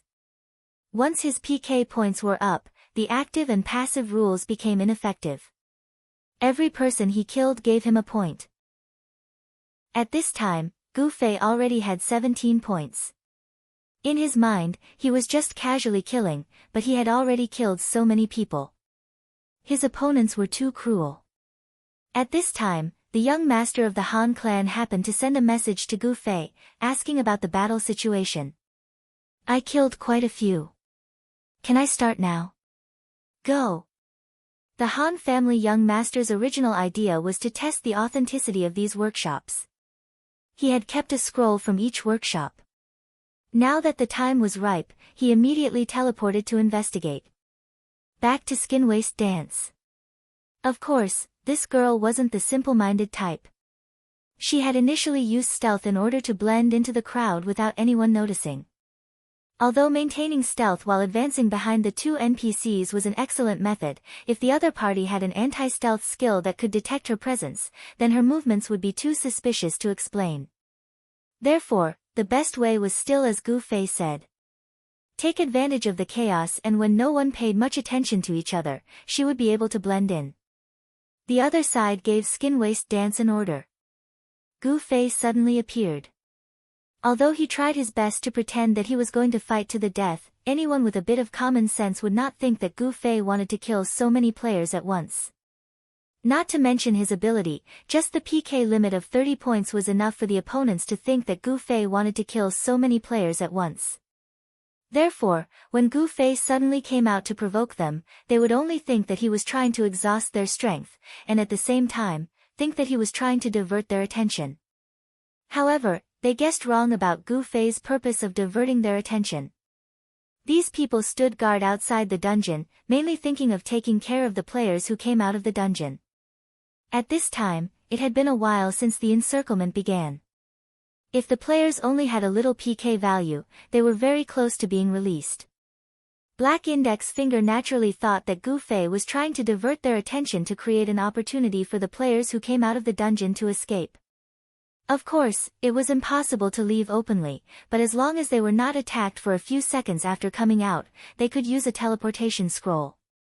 Therefore, while chasing after Gu Fei, the leaders calmly gave orders and concentrated their firepower at the dungeon entrance. Some of them went to chase after Gu Fei, while others concentrated at the dungeon entrance.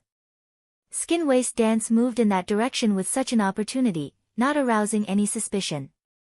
Everyone only thought that she was a member of the guild who had also received orders to defend the dungeon entrance. Skin Waist Dance moved in this direction, but her eyes were fixed on the two guards. The players were completely unprepared for these two guards. Even when the guards slightly changed direction and did not move towards the dungeon entrance, but towards Black Index Finger in the crowd, they did not think much of it. When they saw the guards in front of them, they took the initiative to make way for them. Skin Waist Dance had already identified Black Index Finger. As a guild leader, the other players involuntarily stood in a circle with him as the center. The closer they got to Black Index Finger, the more orderly they stood. And in the center of this circle, standing with a sword in hand, was undoubtedly Black Index Finger. Having identified the target, Skin Waist Dance did not need to follow the guards closely. She looked around and found a suitable angle for her sudden attack. Slowly, she moved in that direction. Getting closer, Skin Waist Dance nervously counted the distance between the two guards and Black Index Finger. At that moment, she had already pretended to pass by the circle of Black Alliance players and did not attract any attention. Attack! Suddenly, Slim Waist Dancer saw two guards unsheathing their swords at the same time. Suddenly, they charged towards the Black Index Finger. This unforeseen event was too sudden. No one expected these two NPCs to suddenly attack.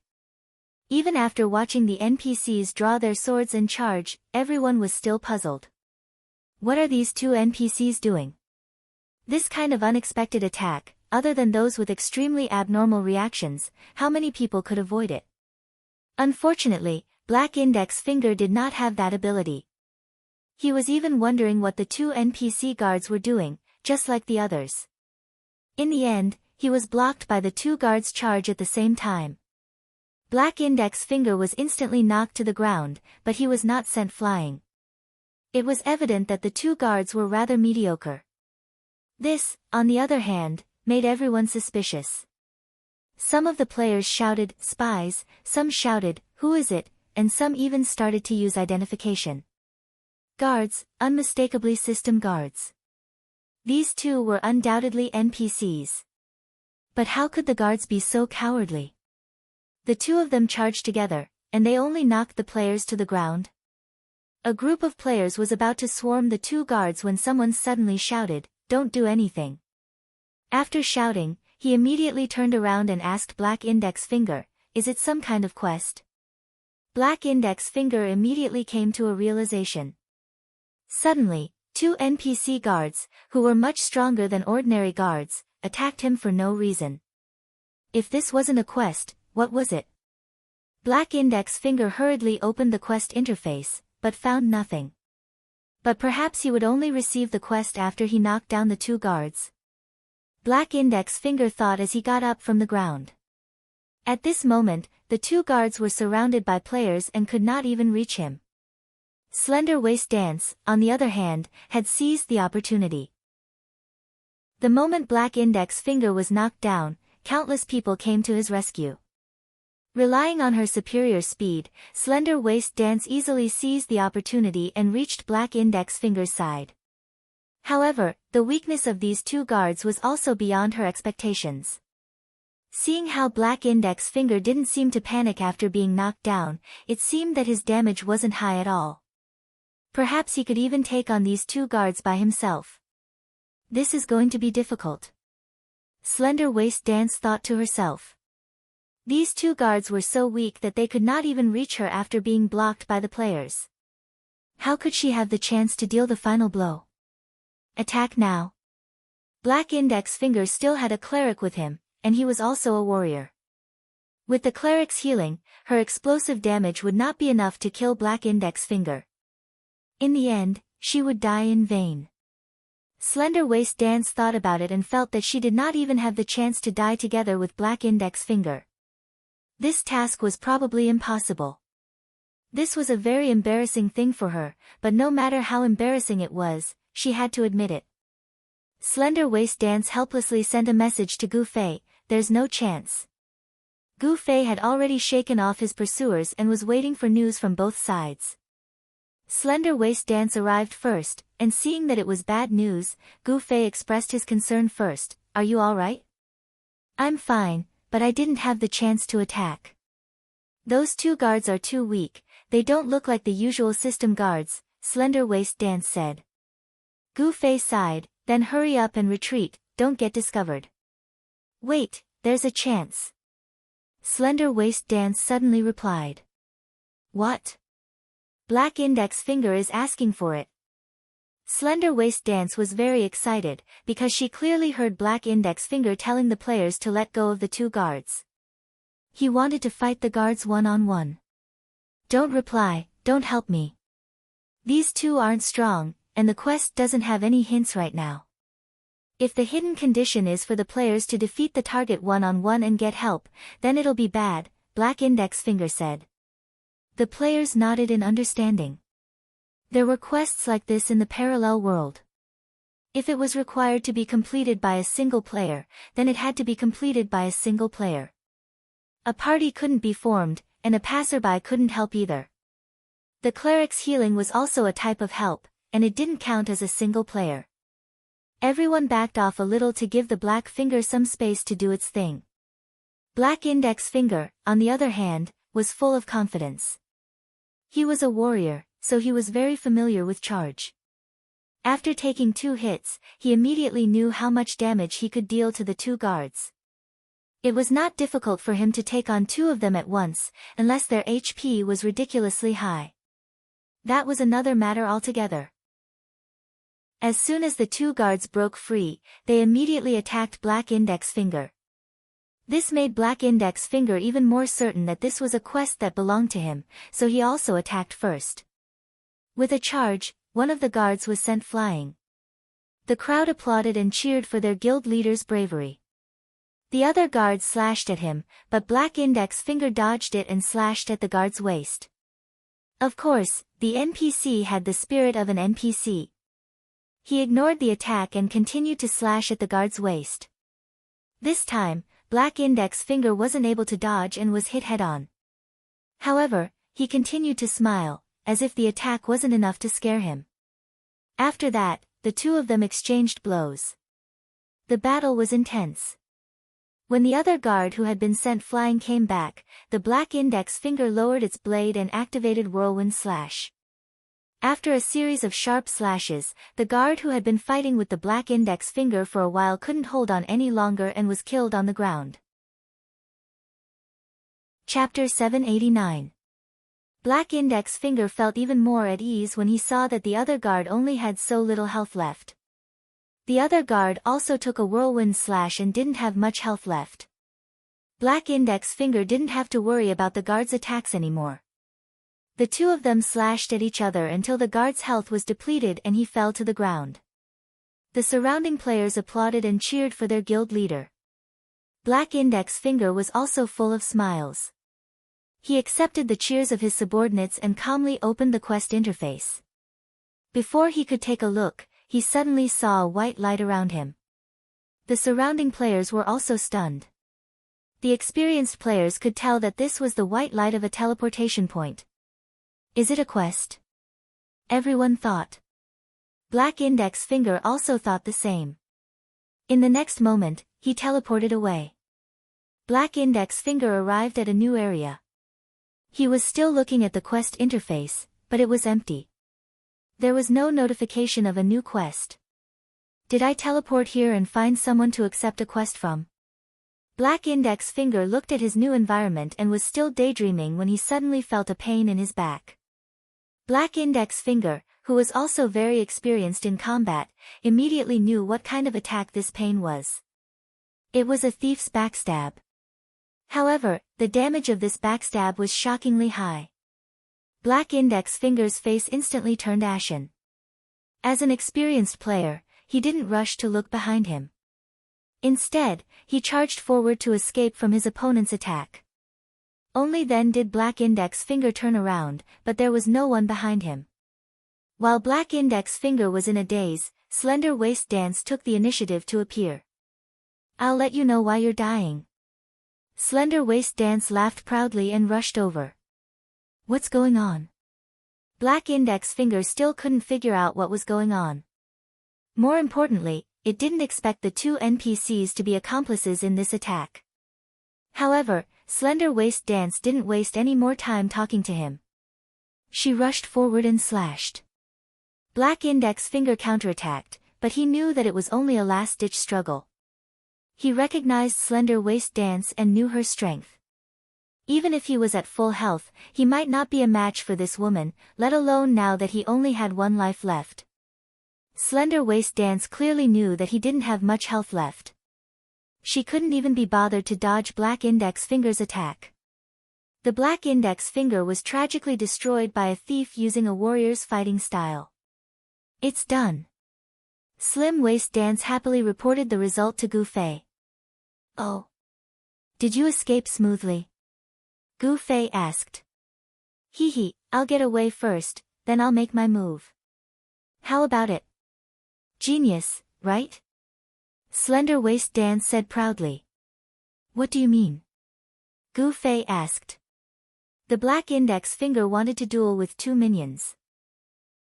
"While they were dueling, I moved stealthily, and then used a teleportation scroll to teleport me and the Black Index Finger away." "Ha ha ha, that idiot was probably still wondering what happened before he died." Slender Waist Dance said. "You really are a genius." Gu Fei praised. "He must be at the warrior camp now. What do you think? Do you want to hunt him down?" Slim Waist Dance was addicted to bullying Black Index Finger. "Don't panic. There must be a lot of them at the resurrection point. Even if we go there, we won't have a chance. We have to find another opportunity." Gu Fei was very calm. "Hurry up. He should be level 40 right now. One more level and he'll be level 39. This is too good."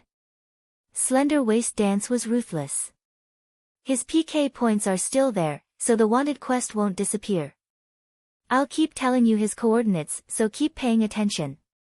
Gu Fei said. "Then what are you doing?" Slender Waist Dance asked. "I'm waiting for a message from the other side.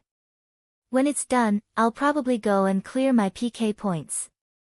"Oh right, if you want to clear your PK points, don't go to Cloud City. There's an ambush. I told you before, right?" Gu Fei said. "Got it. Stop nagging. Hurry up and tell me the coordinates." Slender Waist Dance was a bit more eager to hunt down Black Index Finger. Black Index Finger, who had been resurrected in the warrior camp, was naturally very depressed. At this time, he was really looking forward to an ambush around the warrior camp, so that he could vent the anger in his chest. Unfortunately, he only saw the silhouettes of these masked people. Black Index Finger walked out of the camp with a sour face. Because he was wearing a mask, the others couldn't see his expression and didn't know who he was. They just thought that he was a normal character that died in a fight with Qianli, so no one came up to care. There weren't any people from the Black Alliance guarding the warrior camp, so Black Index Finger couldn't order others around. However, his thoughts were a bit clearer now.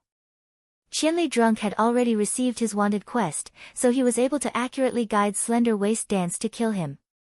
Actually, Black Index Finger had a bit of PK points on purpose. He felt that this was a way to lure Qianli Drunk to appear. He succeeded. He lured Qianli Drunk to attack him, but what made him want to vomit blood was that Qianli Drunk actually succeeded. Moreover, he didn't put a bounty on him, but sent someone to kill him while he had PK points. This was called going for wool and coming home shorn. The regret in Black Index Finger's heart could no longer be described with words. At this time, he also began to suspect that there was something wrong with the two NPC soldiers, which made him feel very scared. If they were sent by Qianli Drunk, it would be too difficult to guard against them. On the surface, the two soldiers looked no different from ordinary city guards. Players had no way of determining their identity, and they couldn't take the initiative to attack them. On the off chance that they attacked the city guards, they'd be digging their own graves. At this time, in the guild channel, there were countless private messages asking about Black Index Finger. Black Index Finger was too ashamed to say anything. He had clearly been set up by someone else, but he didn't even realize it until the moment of his death. He was still daydreaming about what kind of quest it was. This was too embarrassing. But no matter how embarrassed he was, he still had to give an explanation, especially now that Black Index Finger didn't dare to leave the warrior camp alone. He knew that Qianli Drunk could still know his coordinates, and if he ambushed him, he would be in deep trouble. Get someone to escort him. Black Index Finger was a bit embarrassed to ask, and secondly, how many people would be suitable to escort him? Would they all be ambushed by Qianli Drunk? After thinking about it, Black Index Finger decided to bear with it. He had been hanging on his PK points for a long time, so he might as well clear them all at the resurrection point. Gu Fei checked the coordinates of the Black Index Finger several times and found that there were no changes. He immediately guessed that the Black Index Finger was afraid and wanted to wait for its PK points to run out before making a move. So, he told Slim Waist Dance about this situation.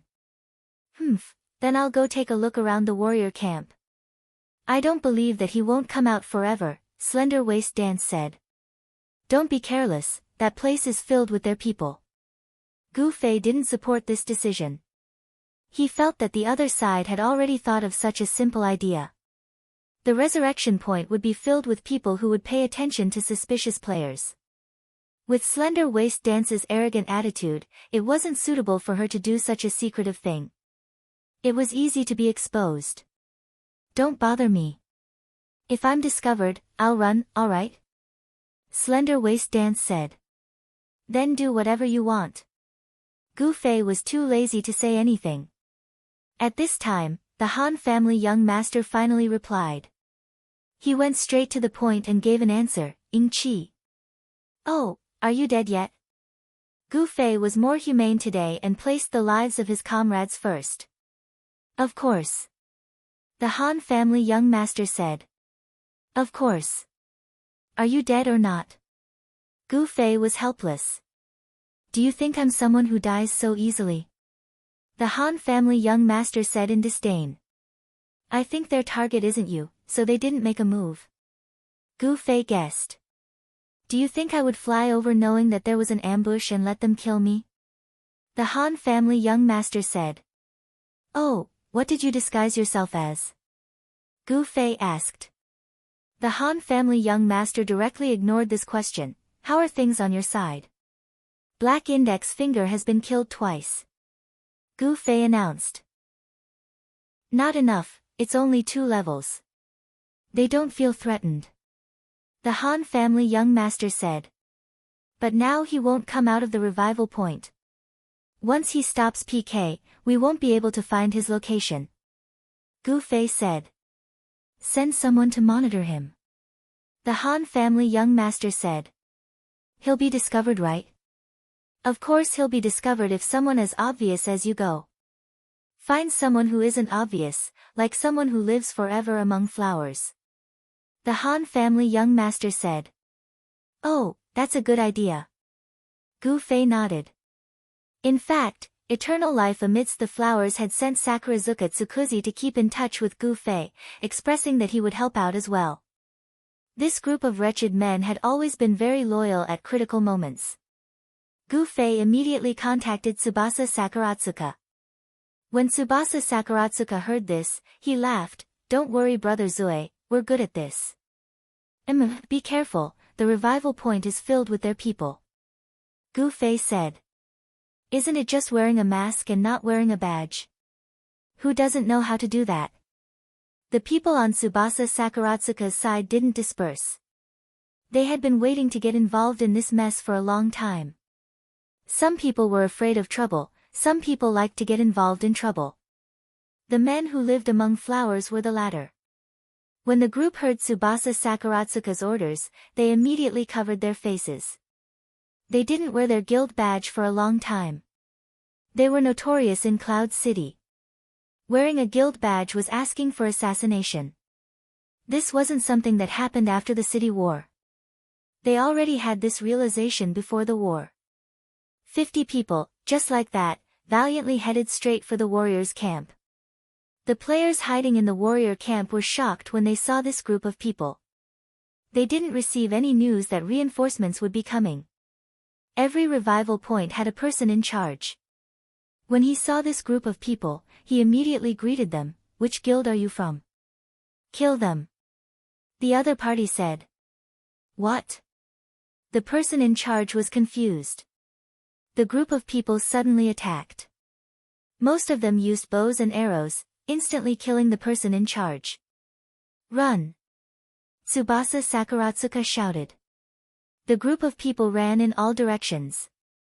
The warrior camp was in a mess. The players hiding in ambush all appeared to take care of this group of people. However, Eternal Life in Flowers was a fast player. After a while, they disappeared.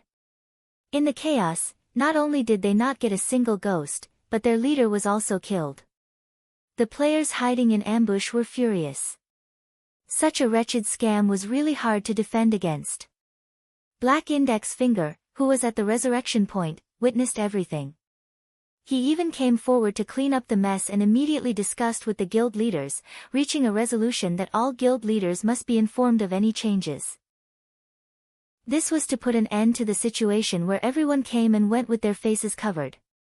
At the end of the discussion, Black Index Finger also suggested, obviously, although very overpowered has been trapped by us, 1,000 miles drunk still has some external forces. Purple Crystal Rebirth and Eternal Life in Flowers, these two guilds were casually spared by us before, but now they've become the strength they're using to fight back against us. I think we should hunt down these two guilds. We've already fallen out with them anyway. Hunting down Eternal Life in Flowers isn't a problem, but Amethyst Reborn, isn't that bad? Someone was worried. Amethyst Reborn was a pure female guild. In Cloud City, they were famous for being aloof and obedient. If they got involved in a guild war, it would be bad for public opinion. What's wrong with Amethyst Reborn? They're already in front of us. Can't they fight back? Black Index Finger said. They're already in front of us. Some people were confused. Most of the guild leaders still didn't know that Black Index Finger was killed by Slim Waist Dance. Black Index Finger immediately told them what happened to him. Everyone felt threatened and immediately agreed, kill them. Kill them all. Amethyst Reborn isn't that strong. Just send out 2 teams. Eternal Life in Flowers is a bit annoyed. Those guys are all speed types. Now that they're masked, they look just like us. They're so fucking wretched. Do you guys have any ideas? Black Index Finger said. This is annoying. The guild leaders were all in pain. Black Index Finger was still discussing this problem, but he didn't know that Eternal Life in Flowers was already next to him. Tsubasa Sakaratsuka was quite smart. He purposely caused some chaos when he killed them. Taking advantage of the chaos, some of them disguised themselves and sneaked into this area. Although they would be picked out sooner or later, Tsubasa Sakaratsuka understood Black Index Finger's current situation.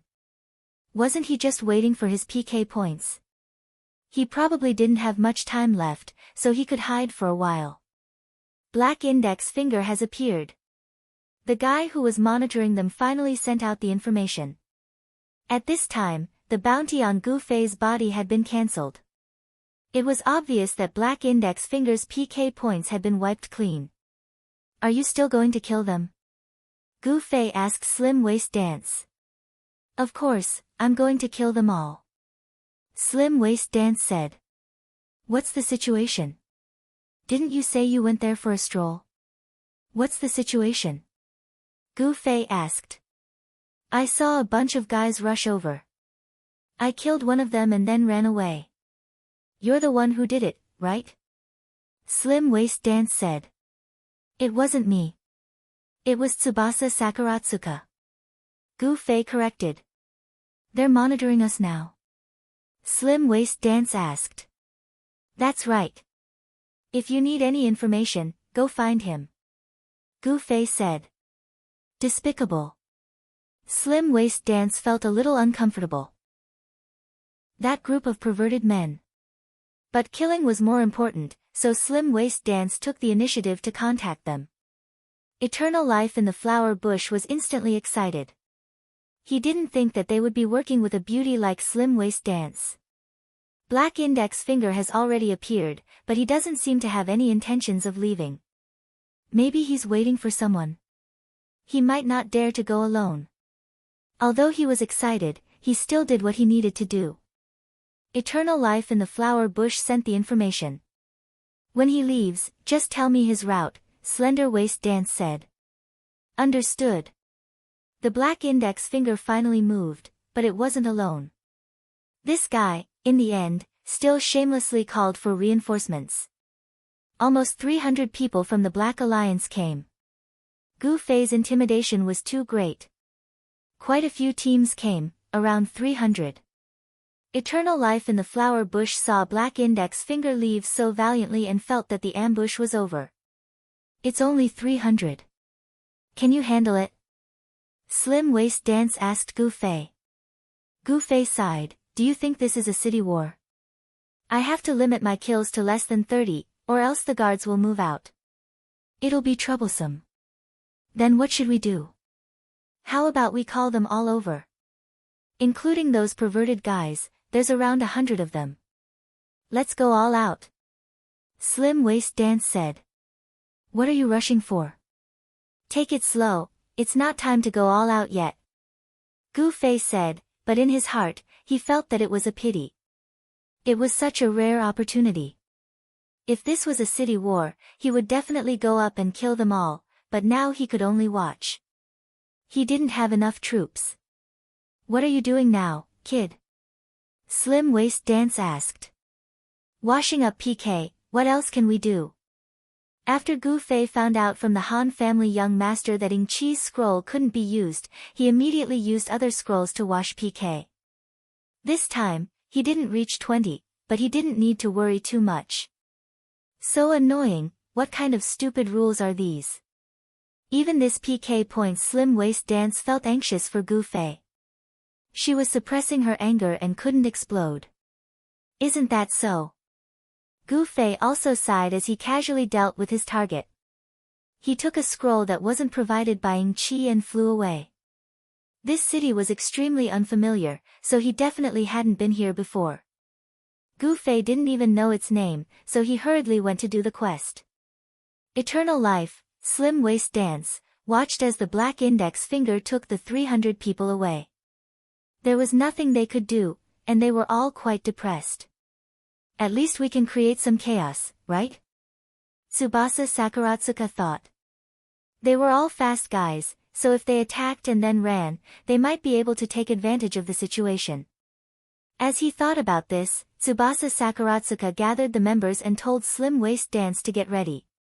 If there was an opportunity, Slim Waist Dance could go and kill the Black Index Finger. Hearing this, Slim Waist Dance was overjoyed and immediately set off. Tsubasa Sakaratsuka led the group and met the Black Index Fingers group on a street. They hadn't even opened fire yet, but the other party took the initiative. We've been waiting for you. With this order, the other party's firepower was much fiercer than Tsubasa Sakaratsuka's group. A flurry of arrows pushed them back, but they still chased after them. Most of the players were good at using traps, so they couldn't beat real marksmen with bows and arrows. Moreover, they were slightly weaker than the muscle men from the Black Alliance. This battle could be said to be a complete defeat. In the process of escaping, there were many people who died heroically. After that, they scattered in all directions. Finally, a portion of them managed to survive. Slim Waist Dance excitedly ran over to wait for an opportunity, but in the end, she saw the players being chased like dogs. She was momentarily speechless. This isn't good. Tsubasa Sakuratsuka, who had escaped in defeat, helplessly sent a message to Slim Waist Dance. We need a strong team. Even Slim Waist Dance, who had always liked individual heroism, realized that the current situation was somewhat unsolvable by relying on individual strength alone. Butterfly knot, there's nothing much to say today, so I won't write a knot. While we were talking, a knot just appeared. Chapter 790. Black Index Finger heaved a sigh of relief. Eternal Life in Flowers was just a motley crew in his eyes. He didn't even need to work together to deal with them. There were too many ways to deal with this kind of simple-minded party. That's enough. It's enough to catch up. Black Index Finger saw that his archers were running further and further away. He immediately sent a message to stop them. Although the flower boys were scum still had some tricks up their sleeves. They had to be on their guard. Slender Waist Dance was in stealth. She could even see Black Index Finger. Although Black Index Finger's face was covered, as an expert and the leader of a guild, his equipment wasn't bad. Slender Waist Dance remembered his equipment when she tried to assassinate him. Now that she saw Black Index Finger talking and laughing in the crowd, she clenched her teeth in hatred. Just as he was at a loss for what to do, a figure suddenly swept past him. Slender Waist Dance looked up. Who else could it be but Gu Fei? When Slender Waist Dancer saw Gu Fei, the players from Black Alliance also saw him. Black Index Finger's heart skipped a beat. He opened his mouth and was about to shout, "Shoot!" but then he realized that his archers had all chased after Immortal in the flower shrubs. Even quite a few thieves had left. Qianli was a fast guy. Everyone knew this. Thinking of this, Black Index Finger blurted out, "Oh no, we've fallen into a trap. Mages, stop him." Black Index Finger hurriedly ordered the mages to cast spells to prevent Gu Fei from getting close. But the attack range of the mages was the same. While the mages were chanting, Gu Fei was also chanting. Gu Fei was chanting at the maximum range of the mages. After chanting, he casually took a step back. The mages couldn't hit him no matter what. The mages were quite happy. They felt that their spells had stopped Gu Fei from advancing. But after their spells, Gu Fei's spells came too late. Both the sky and the ground attacked at the same time, causing chaos. One of Gu Fei's area of effect spells was fine, but two pincer attacks. This was hard to say. Slender Waist Dance had also rushed to Gu Fei's side. Gu Fei turned around and said, "What are you doing here? So many archers ran out. Why don't you go kill them for fun?" "How did you know?" When Slim Waist Dance had sent a message to Gu Fei, he had said that he was washing up. She did not expect him to be so fast. Not only did he rush back, but he also used this opportunity to make a fuss. News? Tsubasa Sakuratsuka is always sending me news. Gu Fei said. This was not a set of plans. Tsubasa Sakuratsuka's real intention was to see if he could take advantage of the situation and help Slim Waist Dance kill him. However, in the process of escaping, Tsubasa Sakuratsuka discovered that their actions had unexpectedly lured away all of the enemy's agility-based professions. Without agility-based professions, when they were attacked by agility-based professions, wouldn't they be crippled? As a result, Tsubasa Sakuratsuka hurriedly sent a message to Gu Fei. Only Gu Fei could take on this heavy responsibility. Even if an average person had agility-based professions, they would not be able to fight against a team without the ability to instantly kill. Gu Fei did not accumulate much PK this time. When Tsubasa Sakuratsuka and the others came over to try and take advantage of the situation, he had already washed it all away.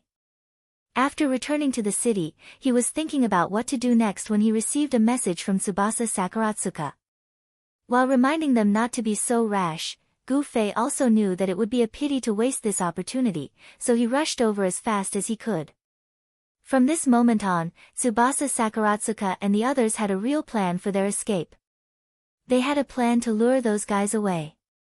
At this time, advancing and retreating had tricked the enemy's mage into attacking, and at the same time, had tricked them into attacking passively. Seeing that slender-waist dancer was next to him, he just happened to save a teleport. He pointed towards the roof and said, "Give me a hand." Slender-waist dancer understood Gu Fei's intentions and folded her hands. Gu Fei didn't hold back and stepped on it, throwing slender-waist dancer upwards. Gu Fei leaped up, but seeing that his strength wasn't enough, he couldn't be bothered to pay attention to it. He hurriedly stepped on slender-waist dancer's head to borrow strength. Although she knew that Gu Fei was also helpless, slender-waist dancer couldn't help but be furious. Using her head as a stepping stone, that was too much. Slender-waist dancer patted the dirt off her head and roared at Gu Fei. Gu Fei had already gone up to the roof and circled around the area where the enemy's magic was burning. The roof, the roof. His black index finger hurriedly pointed towards the roof. However, Gu Fei was currently crouching on the roof, and the people below had no idea where Gu Fei had moved to. The mages could only close their eyes and guess blindly. In any case, they just randomly threw their AoE spells towards the roof. He didn't know whether or not Gu Fei was injured, but he was sure that Gu Fei was not dead. Just now, he had suddenly revealed his head and then swung his sword. The Heaven and Earth pincer attack was cast once again. The Black Alliance players squeezed into the middle of the street, feeling unbearable pain. Especially when Gu Fei's chanting of the sword finger was dishonest, and he even used a feint from his martial arts. Even the most experienced mage players could not determine where Gu Fei's spells were aimed at. For a moment, apart from the archers and some bandits, the remaining 200-odd people on the street felt like they were being attacked. They dodged here and there, people bumped into each other, and people stepped on each other. It was a complete mess. Don't panic, you won't die. Black Index Finger roared angrily. He was very displeased that his subordinates had so easily panicked. The Black Alliance players heard their guild leader's voice, but they did not think much of it. The guild leader had good equipment and high HP, Qianli might not die even with 2 AoE spells, but what about them? Most of them were not confident that they could withstand such an attack. Black Index Finger yelled. In order to express his calmness, he naturally stood still. He could not panic. In the end, Gu Fei's spell delay was also up. Fire spells appeared and enveloped Black Index Finger and his subordinates who trusted him and stood beside him. The subordinates who were not hit by the explosion were not worried for their guild leader. Instead, they were thinking, "See. If you don't dodge, you'll be blown up." This was what everyone was thinking, but they did not say it out loud. Sometimes, the eyes could speak, especially when everyone had the same look in their eyes. Black Index Finger was furious that his face was sliced off, but what could he do when Qianli was drunk? He anxiously called for the archers who ran out to come back, and continued to shout for the mages to blow up the roof. But Gu Fei had already jumped down from the roof. The tip of his sword was pointed accurately at Black Index Finger. Black Index Finger was shocked. He hurriedly swung his sword, hoping that Gu Fei would directly fall on his sword. In the end, Gu Fei twisted his body in midair, and the dark moonlight sword was placed on the Black Index Finger's sword. He smoothly slid down, and with an incantation, the flashing flames of the twin flames illuminated the Black Index Finger's sword in red. He raised his left hand, and the lightning palm reflected the Black Index Finger's face in an azure blue. Black Index Finger could not dodge at all. Gu Fei's sword had already slashed across his neck, and the lightning palm was also pressed against his face. Black Index Finger had already been hit by a pincer spell, and no one had healed him for a long time. Now that he was hit by 2 more powerful spells, he was about to cry. But what could he do? His health was low, and the white light had already lit up. Black Index Finger could only yell, "Kill him." He felt that Qianli would kill him when he was drunk, but he was also surrounded. His brothers were also tough, and it should not be a problem to get Qianli drunk. Unexpectedly, after Gu Fei's attack hit him, he turned his head and pointed at the roof behind him. He yelled and teleported, disappearing with a whoosh and returning to the roof. From jumping down from Gu Fei, killing Black Index Finger, and then teleporting back to the roof, the entire process was done in one go. If one blinked, they might have missed a detail. In the entire process, Gu Fei did not even touch the ground. When he killed Black Index Finger, he was still in the air, and then he teleported back. His movements were so fast that ordinary people could not follow him. This time, Gu Fei did not hurry to hide. Instead, he stood majestically on the edge of the roof and looked at the people below him. You are all from the Black Alliance, right? You are finished. Leaving the guild is your only way out. Otherwise, your guild leader will be your role model. After Gu Fei finished speaking, he flipped backwards. He had also rushed to finish his sentence. The mages below had already started attacking. Gu Fei continuously retreated to avoid the spells, and in the end, he directly fell onto the street next door. Of course, this pathetic scene was not seen by the people of the Black Alliance. At this time, Gu Fei had already left, but the last words that Gu Fei left echoed in their ears. The guild leader is your role model. These words carried too much weight. The guild leader was undoubtedly the most important person in a guild. Now that even the guild leader had been killed and dropped to level 3, wouldn't they, the small fries, be in even more trouble? What was the guild leader's role model? It was being killed twice in a row in the crowd, dropping 3 levels. Now, he was level 39 and could not even change his profession. This was a huge loss. Players who had changed their profession were not just a little stronger. Going from level 39 to level 40 was a qualitative leap. Black Index Finger was now level 39. If it wasn't for his superior equipment, his strength would be at the bottom of the Black Alliance. The players in front of him weren't that scared, but no matter what, a shadow had already been cast over their hearts. They began to hope that they were lucky, hoping that they weren't the target of Thousand Miles Drunk's meticulous attack. It shouldn't be me. I'm just a small fry. The target should still be the guild leader, right? That was what many people were thinking. If the Black Index Finger knew what his subordinates were thinking, he would probably want to commit suicide. Not bad. You really killed him. Slender Waist Dance did not foolishly stay here. Seeing that Gu Fei had succeeded, she hurriedly ran while sending messages to Gu Fei. Tsubasa Sakaratsuka and the others sacrificed so many people for this opportunity. We must grasp it. Gu Fei's tone was firm. Tsubasa Sakaratsuka and the others did not die and were now safe.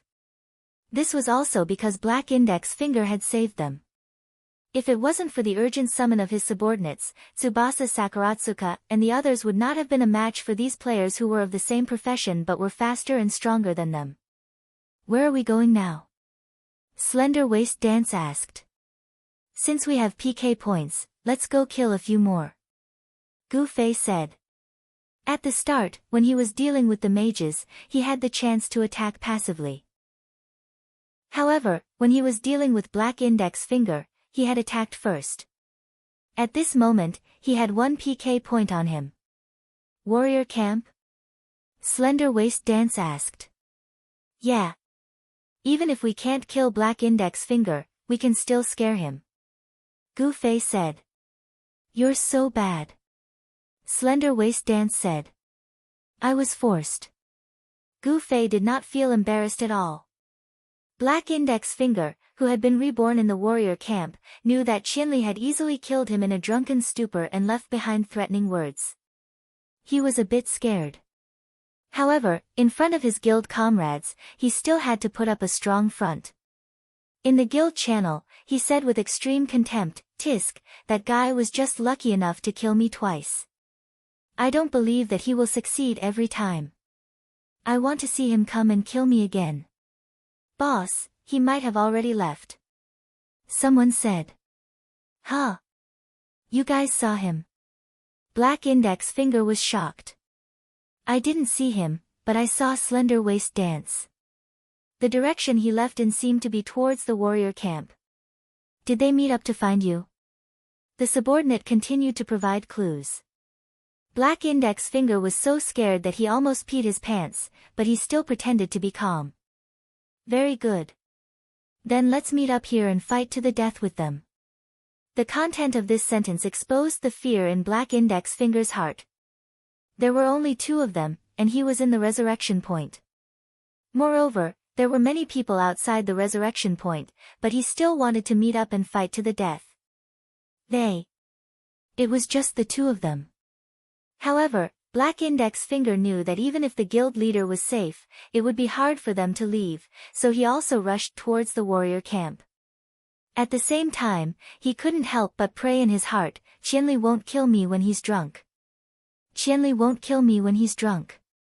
With their speed, Gu Fei and Slender Waist Dance quickly reached the vicinity of the warrior camp. The enemy's ambush at the resurrection point was more elaborate. Just like the ambush outside the priest academy, there were masked people and unmasked people. At this time, the masked ones were on the surface, while the unmasked ones were the ones attacking from the shadows. Gu Fei was crazy. He didn't care if there was an ambush or not. He directly walked up. Slender Waist Dance was a bit hesitant, but she always liked to compete with Gu Fei.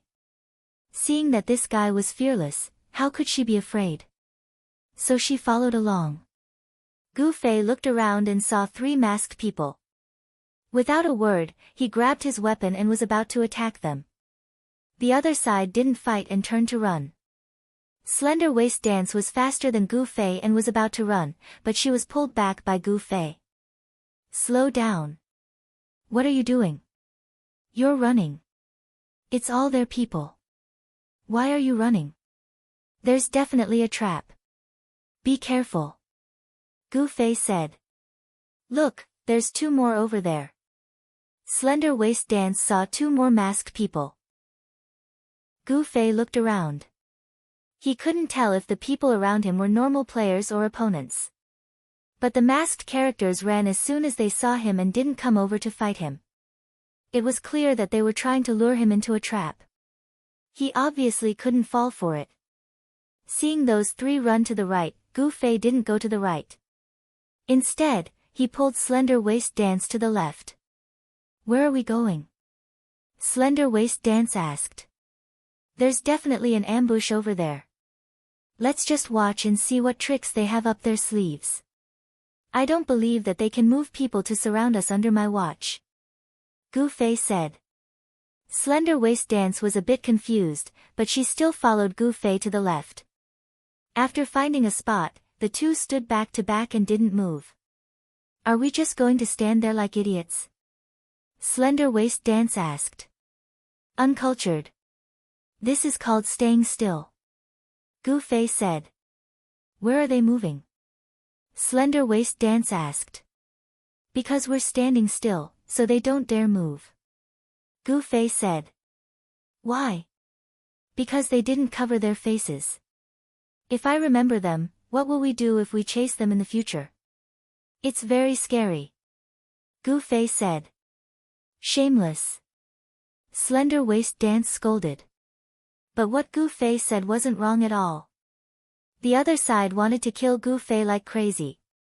They had come up with countless strategies, one of which was not to alert the enemy. Because Gu Fei's speed was fast, if he saw any movement, he would immediately run. Even if there were players who ran faster than him, he had teleportation. Going up the roof was like walking on flat ground. They were all carrying ladders, so how could they compete with him? They had to confirm that he was completely surrounded and had no way out before revealing their killing intent. A few dozen people wanted to stall for time, but it was useless. This was all a bloody battle experience, and it was all right. Unfortunately, Gu Fei saw through it. The 3 masked people ran as soon as they saw Gu Fei. They really did want to lead Gu Fei to chase them, so that they could completely surround him and leave no way out. In the end, Gu Fei didn't fall for it and walked in the opposite direction. This time, the bunch of people who were about to bare their fangs were all stuck. Just like what Gu Fei said, they didn't dare reveal their faces. What if Qianli took revenge on them when he got drunk? If they revealed their faces, they would wait until Qianli got drunk and was 100% captured. At that time, they would kill him and cripple him. Of course, they wouldn't have to be afraid of any threats. But now, Qianli was drunk and not a single hair on his body was missing. He stood there with his sword on his shoulder, so no one dared to move. They continued to act like nothing had happened. The masked people moved around to attract Gu Fei's attention, wanting him to chase them. In the end, when Gu Fei saw this, he just smiled and said to Slender Waist Dance, "Is it fun? What's so fun about it? Look, we don't even need to move. We're keeping them busy." Gu Fei said. "We don't need to move now, but we'll have to move in a bit." "How can the Black Alliance not come?"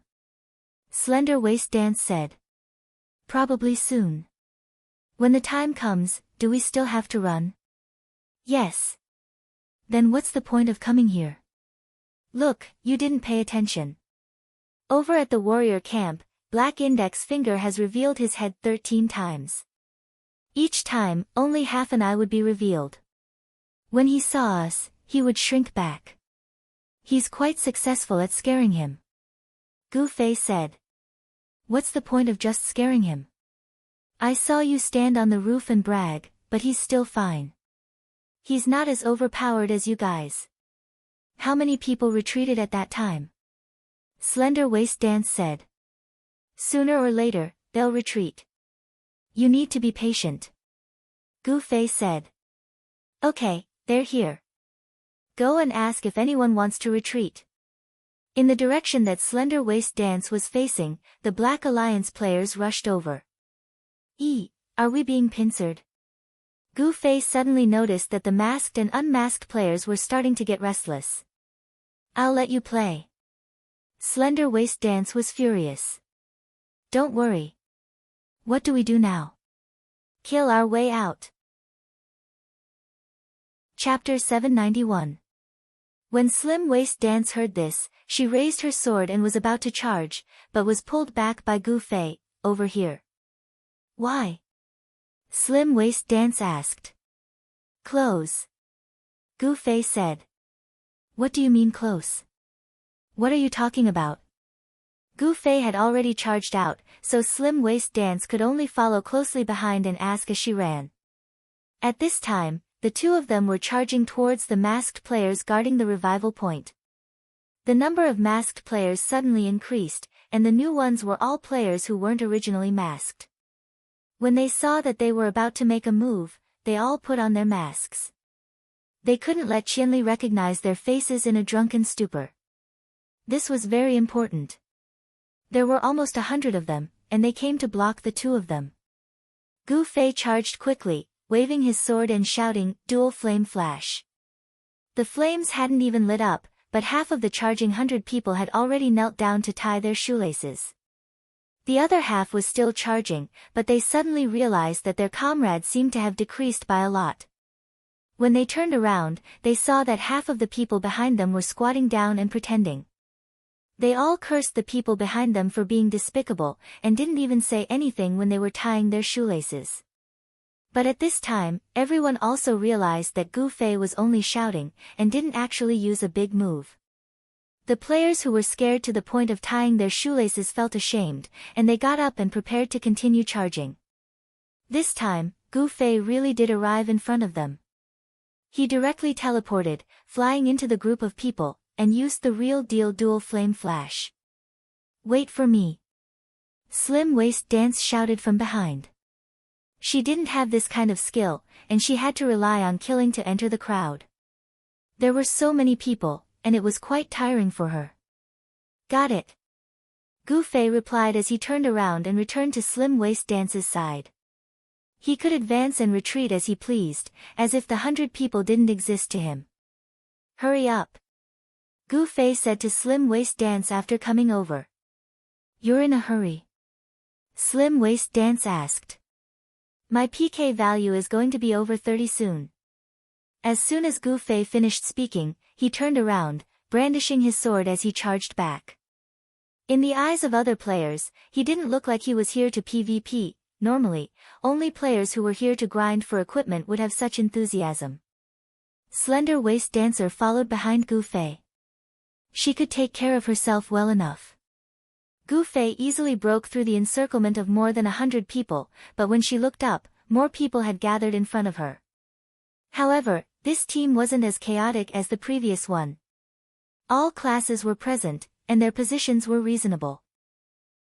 The archers and mages, who were supposed to be the first and second wave of attacks, were already in position. The warriors and other classes were also ready to engage in melee combat at any time. There seemed to be very few thieves, which meant that all of them were in stealth and scattered to the sides. Slender Waist Dance was someone who had seen a lot of things and had good eyesight. When she saw the situation, she knew that they wouldn't be able to break through in a short amount of time. There was still a large group of pursuers behind them.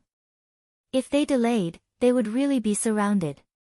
She hurriedly pulled back Gu Fei, who was still rushing forward. "We can't go through. Let's turn around." "What do you mean turn around?" "Turn around," Gu Fei said. "Turn where?" Slender Waist Dance asked as she turned her head. She was speechless.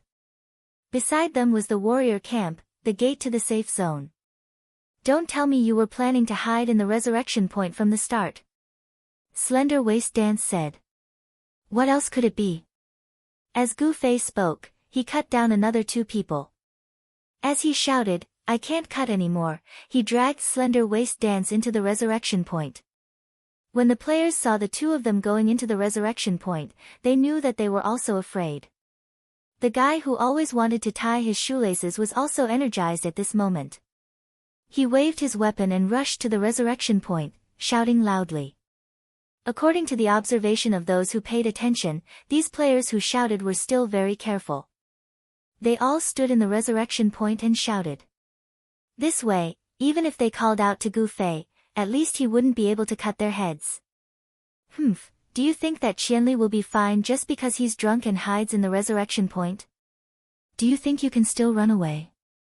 Black Index Finger was also in the resurrection point. Because it was safe, he dared to provoke Gu Fei. "I'm sorry, Little Black, I don't have time to chat with you. Let's meet again later." "What level are you now?" 39. "Aya, be careful of your back," Gu Fei shouted. "Little Black." Black Index Finger felt uncomfortable being called that by Gu Fei.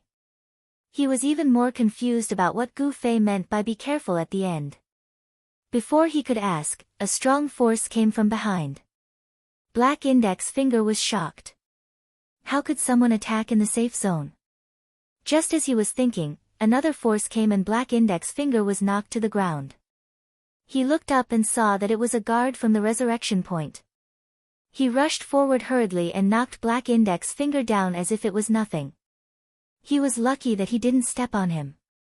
Looking at the direction that the guard was rushing towards, who else could it be other than Gu Fei? Gu Fei's PK value was now over 20. The guard had already started attacking. There were many guards in the resurrection point, and they were all busy at the same time. However, Gu Fei was prepared. He took out a teleportation scroll and shook it. He waved at Black Index Finger and teleported away with Slender Waist Dance. The guard almost caught up to them. Seeing that the target was gone, they quietly dispersed. The players who were waiting outside the resurrection point were also bored. They had been busy for nothing. However, Black Index Finger was a little excited. He teleported. He teleported. Black Index Finger knew the studio's plan. He intentionally provided those teleportation scrolls with traps. As long as Qianli was drunk and used them, they would be destroyed when he got off the plane. Die, die, die, die. Black Index Finger kept wishing Gu Fei well while asking for information. In the end, he found out that Gu Fei didn't fly to any teleportation point with an ambush.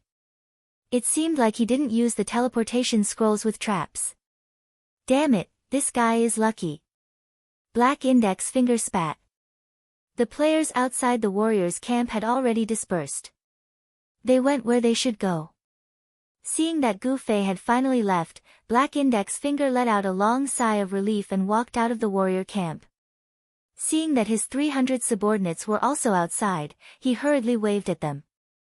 Just as he was about to walk over, there was a sudden change. A black figure suddenly rushed out from the resurrection point.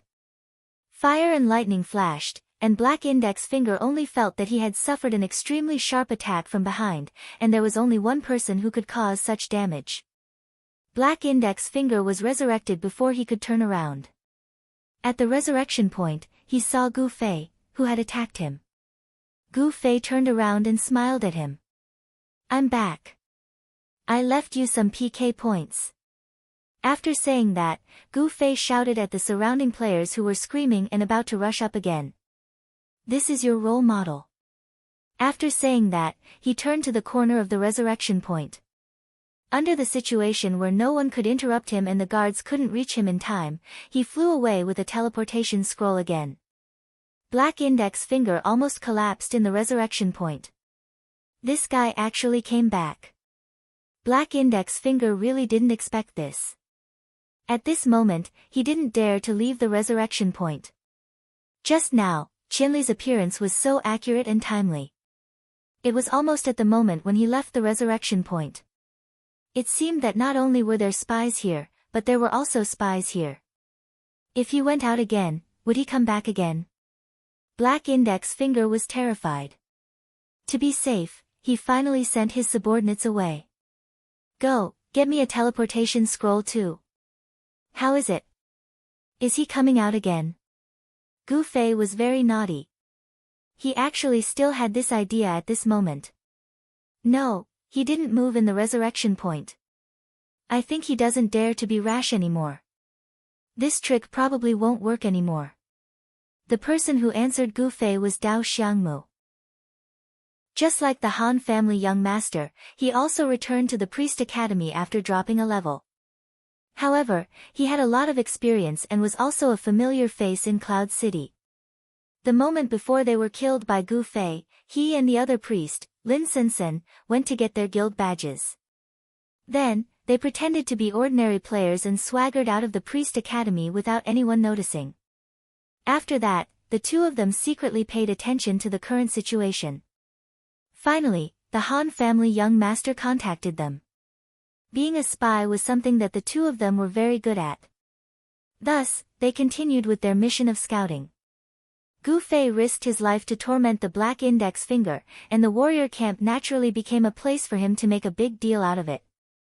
Dao Xiangmu rushed over and observed secretly, and finally found a chance to cooperate with Gu Fei. Gu Fei's method made Dao Xiangmu, who had followed Jian Nan and killed countless people, feel ashamed. This trick was really vicious. Moreover, the cost was really high. He used 2 teleportation scrolls. Dao Xiangmu felt his heart ache just by looking at it. This kind of killing method naturally cost a lot of money. No wonder the Han family young master also asked for military expenses from the two of them.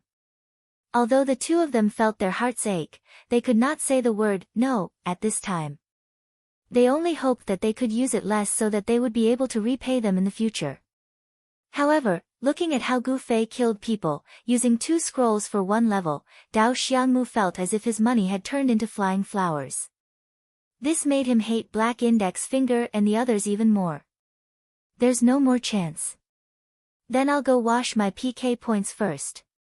Gu Fei went to get busy. Thin Waist Dance had also accumulated some PK points. For safety's sake, she also washed her PK points. However, she did not have a one-time use function like Gu Fei. Her bounty license was not like the Wind Chaser emblem, it could not be borrowed. In the end, Gu Fei had to wash his PK points first. Thin Waist Dance was still running around in pain. "How much more do you need? Let me help you." Gu Fei called out to Thin Waist Dance after cleaning up. "You're that good? I was thinking that if you're done, we can go back together. We can save a scroll." Gu Fei said. Do you even have a heart?" Thin Waist Dance was furious. "We're finally here. Outside a certain gate of Cloud City, Yun Jongmu let out a long breath. After a long journey, he had finally brought his group of brothers to Cloud City. Although Yun Jongmu and his group were powerful, their finances were not that great. For some reason, the workshops that had teleportation scrolls were all asking for a high price. Yun Jongmu could not bear to spend this money, so he could only bring his brothers to Cloud City on foot. Not a single one of these brothers wasn't Yun Jongmu's old companions, old comrades, and their hearts were connected. As soon as Yun Jongmu mentioned Thousandly Drunk's matter, they all expressed that they wanted to help. Yun Jongmu was very gratified. He felt like he had returned to the past. As for whether or not the other members of the guild were willing to come, Yun Jongmu did not even ask. He knew that this battle would be very difficult, and casualties would be unavoidable. More importantly, this was for the sake of friendship. There were no tangible benefits. Old friends like him could understand, but the new members who came later would just treat it as a vacation. If they died, they would definitely have a bellyful of complaints. Yun Jongmu did not want this to become a topic of ridicule. Looking back, there were a total of 197 brothers behind him. This wasn't a small number. All of them had fought side by side against Silvermoon's former Dust Guild. He heard that Silvermoon, that bastard, was no longer playing the game. Many of his old friends were actually not playing anymore. Ah, life. Yun Jongmu stood at the gate of Cloud City and suddenly sighed. Then, one of the brothers behind him shouted, "Old Yun, why are you standing there like an idiot and sighing? Did you get in touch with Qianli Drunk? What are you in such a hurry for?" "I'm sending a message." Yun Jongmu was seen through by his brothers, so he became angry out of humiliation. What was he going to say to Qianli Drunk? Just as Yun Jongmu was about to send a message, he hesitated. In the end, he just said, "We're here." Ah. At this moment, Gu Fei had just finished helping Slim Waist dance with the last quest. When he suddenly received a message from Yun Jongmu saying something like, "We're here," he thought that he had sent the wrong message. "We're here in Cloud City. We're here to cheer for you," Yun Jongmu said. Gu Fei was startled. He was truly moved. These people didn't have a deep relationship with them, but because Moonlit Night City had helped them destroy Silvermoon, they had always treated Gu Fei and the others as friends. They would give them face when they could, and they would never back down when they could help. This time was no exception. There aren't many people, less than 200, but they're all close brothers. Yun Jongmu was afraid that Gu Fei would think that they had 4,000 men, so he hurriedly explained. Gu Fei was grateful for this. It didn't matter how many people there were. Even though he didn't want to cause trouble for them, with their personalities, they definitely wouldn't accept it. Seeing that they didn't say a word and directly came to Cloud City before sending a message to Gu Fei, their determination and style could be seen. "What do you need us to do?" "Brother Qianli, just tell us," Yun Jongmu said. Let's talk about this." Gu Fei and Slim Waist Dance finished piking and quickly flew back to Cloud City.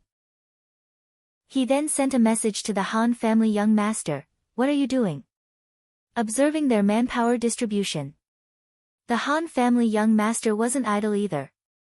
Moonlit Night City's Yun Jongmu sent 200 people to help. Gu Fei said. "Oh. You called them?" The Han family young master asked. "When I went to Moonlit Night City to clean up their people, he contacted me and I told him about us."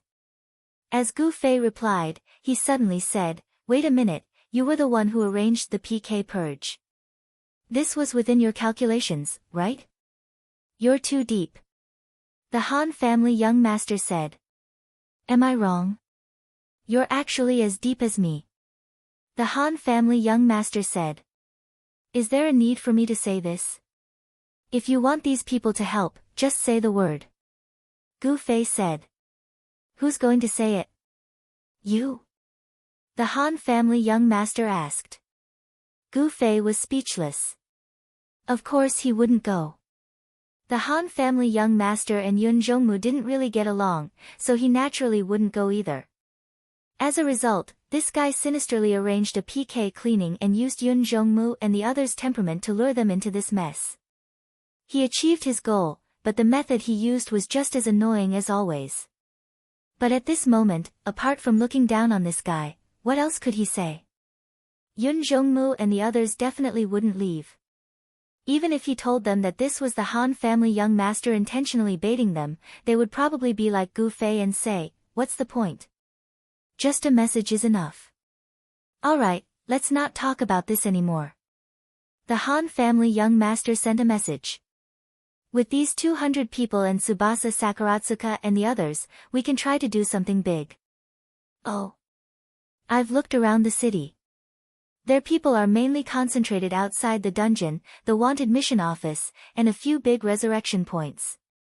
Their numbers aren't as many as when they surrounded us. I think they probably realize that the situation is under control, so many of them have already gone to do their own things.